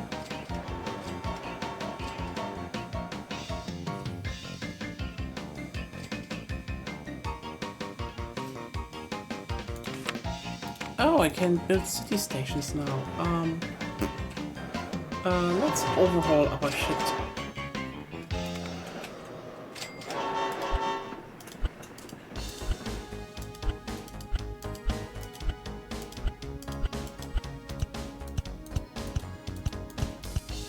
Oh, you fuckers. They built the road where they should. They literally just built a road right there. This is why you start from the outside. Yes, it was the best decision they ever made.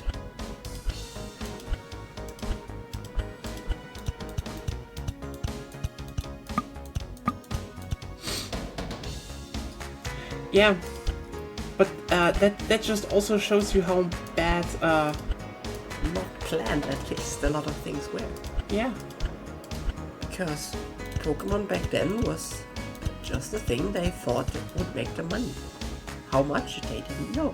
Yeah, that's the irony, you know? A lot of things we nowadays take for granted in Pokemon just weren't a thing in the original generations. And like, shut up. And the irony is that nowadays you see that because, well, yeah, the old games, especially, you know, up until the second generation, they were basically designed to, how should I, this... Oh, damn it. They made all the money in the world. Yeah, it made all the money in the world. And that's why they now have games that have, and this is kind of hard, this is like, you need to keep in mind, they have good design decisions. Really good design decisions. That don't get used because the problem is not, is not that the games got easier. The problem is that the games just get thrown together because you need some landmarks, I guess, and concepts to build upon. Like, if you, for example, go through old games, okay, up until 5th generation, you have them, towns towns and roads filled with history and stuff. They really put the effort in to make them feel like real places. But also back in the day they had the luxury of just making the generations first and then whatever came afterwards. Now they need to do something on a set timer.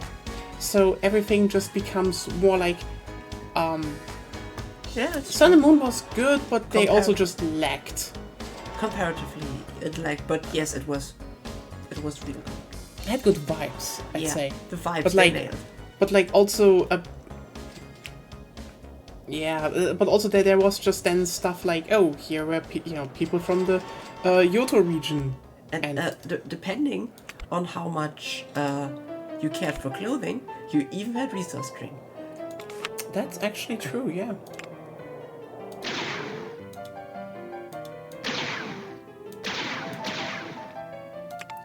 But yeah, if you look at but yeah, most now, like, look at, for example, Gala. It's a fucking linear path from down to up. And barely anything. Yeah, shit looks cool, but it's like more like, here's an idea for something that I guess the anime will expand upon, which they usually do now. Usually you will get all the good stuff about regions are not in the game. They're just like, here's an idea, and then the anime will do more stuff about that. I love the Sun and Moon anime. It's amazing. It is really well made and funny as shit and heartbreaking at times. But like, that's the thing, right? They've already built a new skyscraper. I know. They will be demolished as well. The thing is, if you look at the games, they're just there because, again, because they're still the Pokemon games. If they, I don't know, if they actually started their generations with the release of, the card game, there would have been more flexibility. Or the anime. Seriously, make the anime first and then release a game afterwards. In other words, the game would be so much better if A, they had an incentive to do it, and B, the time to do it, which they don't have because the games still sell. The games still sell because a lot of people, still hope they're good, and they're solid. Again, a lot of the stuff works, but if you then look at Scarlet and Violet, you clearly see that these are games that just lacked time.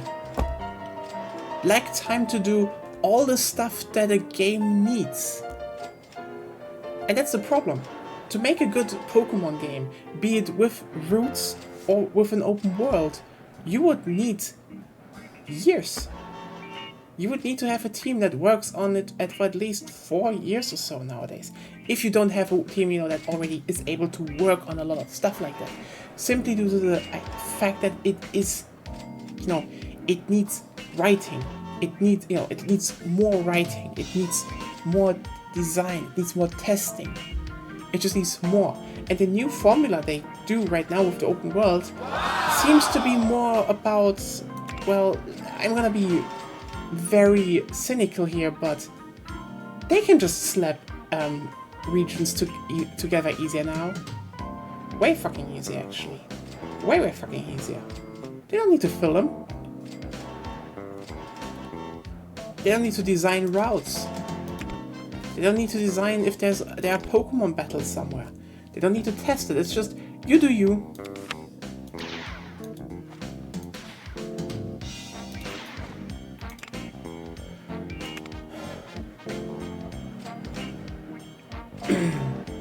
Also, it's 1969.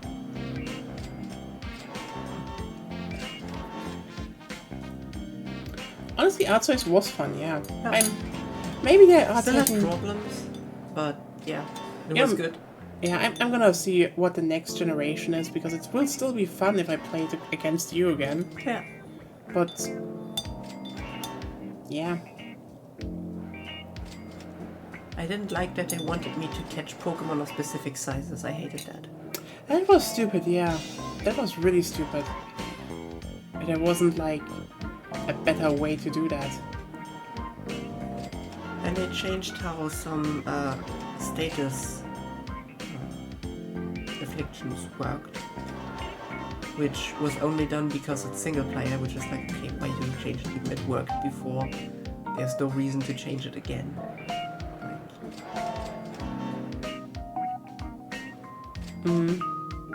Because if you would play against friends at that point, it would be an unbalanced mess.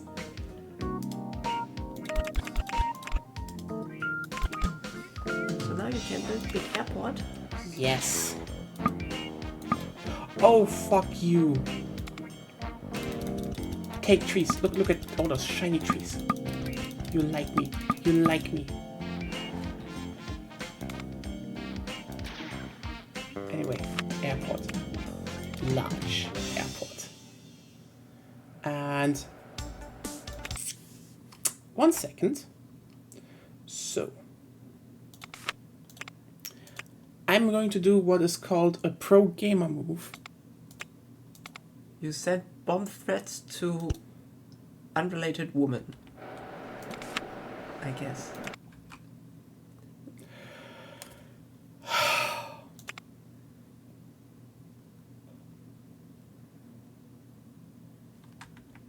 I think I need a bit more.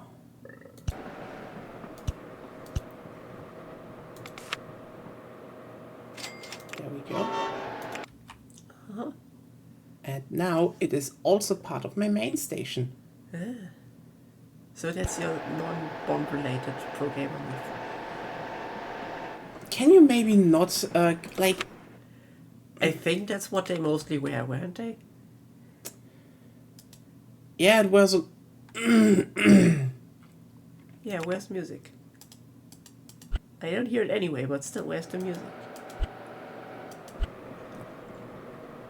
Oh, now it's not the same anymore. Fuck. No! You fucked up. Should have saved beforehand. Well. Then it won't be. The music? You want music? You want music? Let me just do some... The music is bugged. Full of bug Pokemon. Oh, I just stopped the game and it stops the music. Oh. That I know. Yes, sorry. It's kind of underwhelming if you know what is happening. Just maybe told us. I thought it was obvious. No. Lots of games play music in pause. Even old ones. Yeah, this one doesn't for reasons, I guess. But yeah.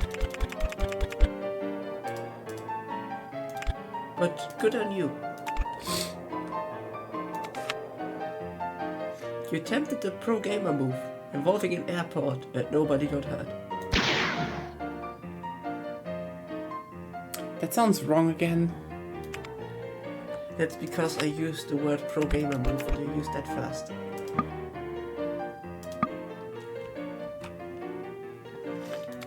Can you maybe just not make me sound like a fucking psychopath? You know, psychopaths wouldn't say Sociopath, actually. that. Thank you for being clinically correct. One of the best kinds of correct. Yeah.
Wikipedia is useful for that.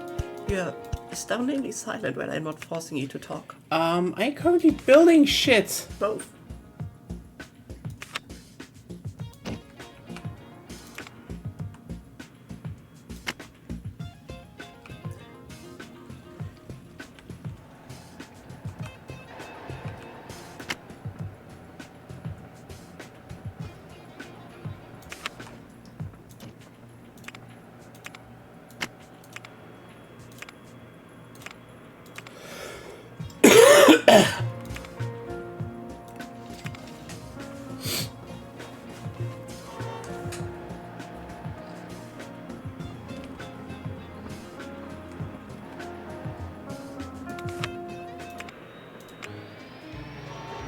Better.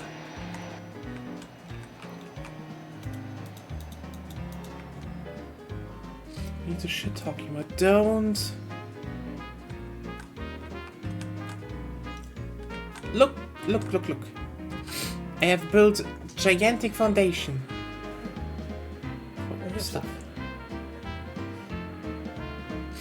This plane is ugly.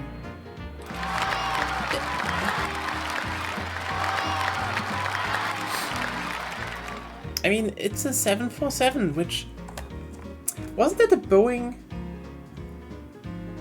They were good ones. You know, one of the Boeings that still works? Yeah.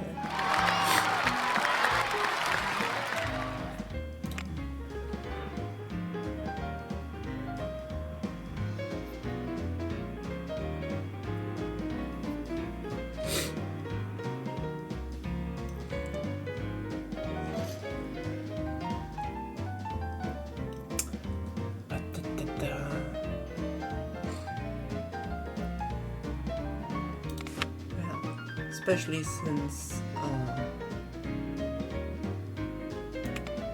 psychopathy is... Yeah, psychopathy is something different. I know, I used the wrong word there. Sorry. Yeah, I just find it interesting in general. It's too, it's actually kind of interesting, yeah. Okay. How about that? It is getting a bit late, but Yeah. do you want to have, like, a small update look at the server? Even though not much has changed. I do not care either way. This is more for the chat. Do you want to get a look at the server again? The server, the mystery server. Good, because you looked at me while talking. I just liked looking at you. You're very cute. Even if you're literally looking like a dead, you know, like a body fished out of water, drowned. You kind of look like that. Hot. I still like you, you know? That's just the thing. I'm just saying your description is hot. Yeah, okay. That doesn't sound that enthusiastic, actually. It's like, hey, anyone wants to take a look at what is kind of being built there? And then it's like, yeah, okay. But yeah, we built choo-choos and we built finally an airport. Yay.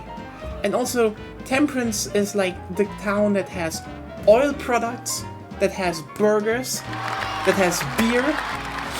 Yeah, okay. Woo! So let's just enjoy that. While I open Mince Raft. Ooh, that thing.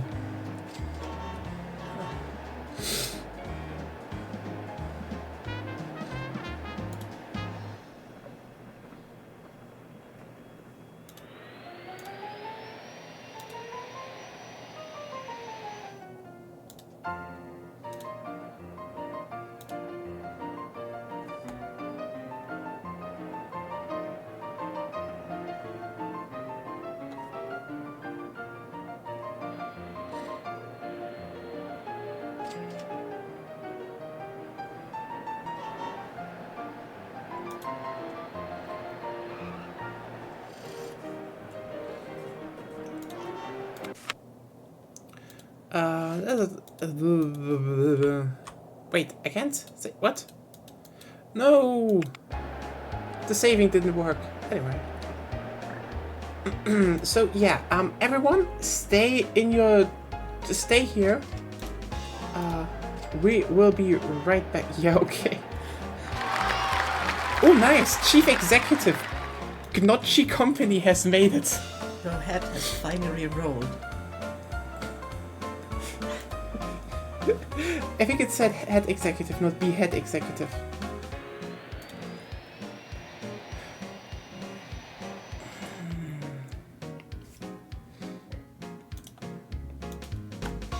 Yeah, okay, yeah, okay, yeah! Now you're bullshitting me. Damn it. But at least It is enthusiastic, yes. Anyway, we will be right back. Do not turn off your, okay. Maybe reload the stream in a second, but I will restart it just directly. See you in a second. Oh, you know what, let's just still talk here because,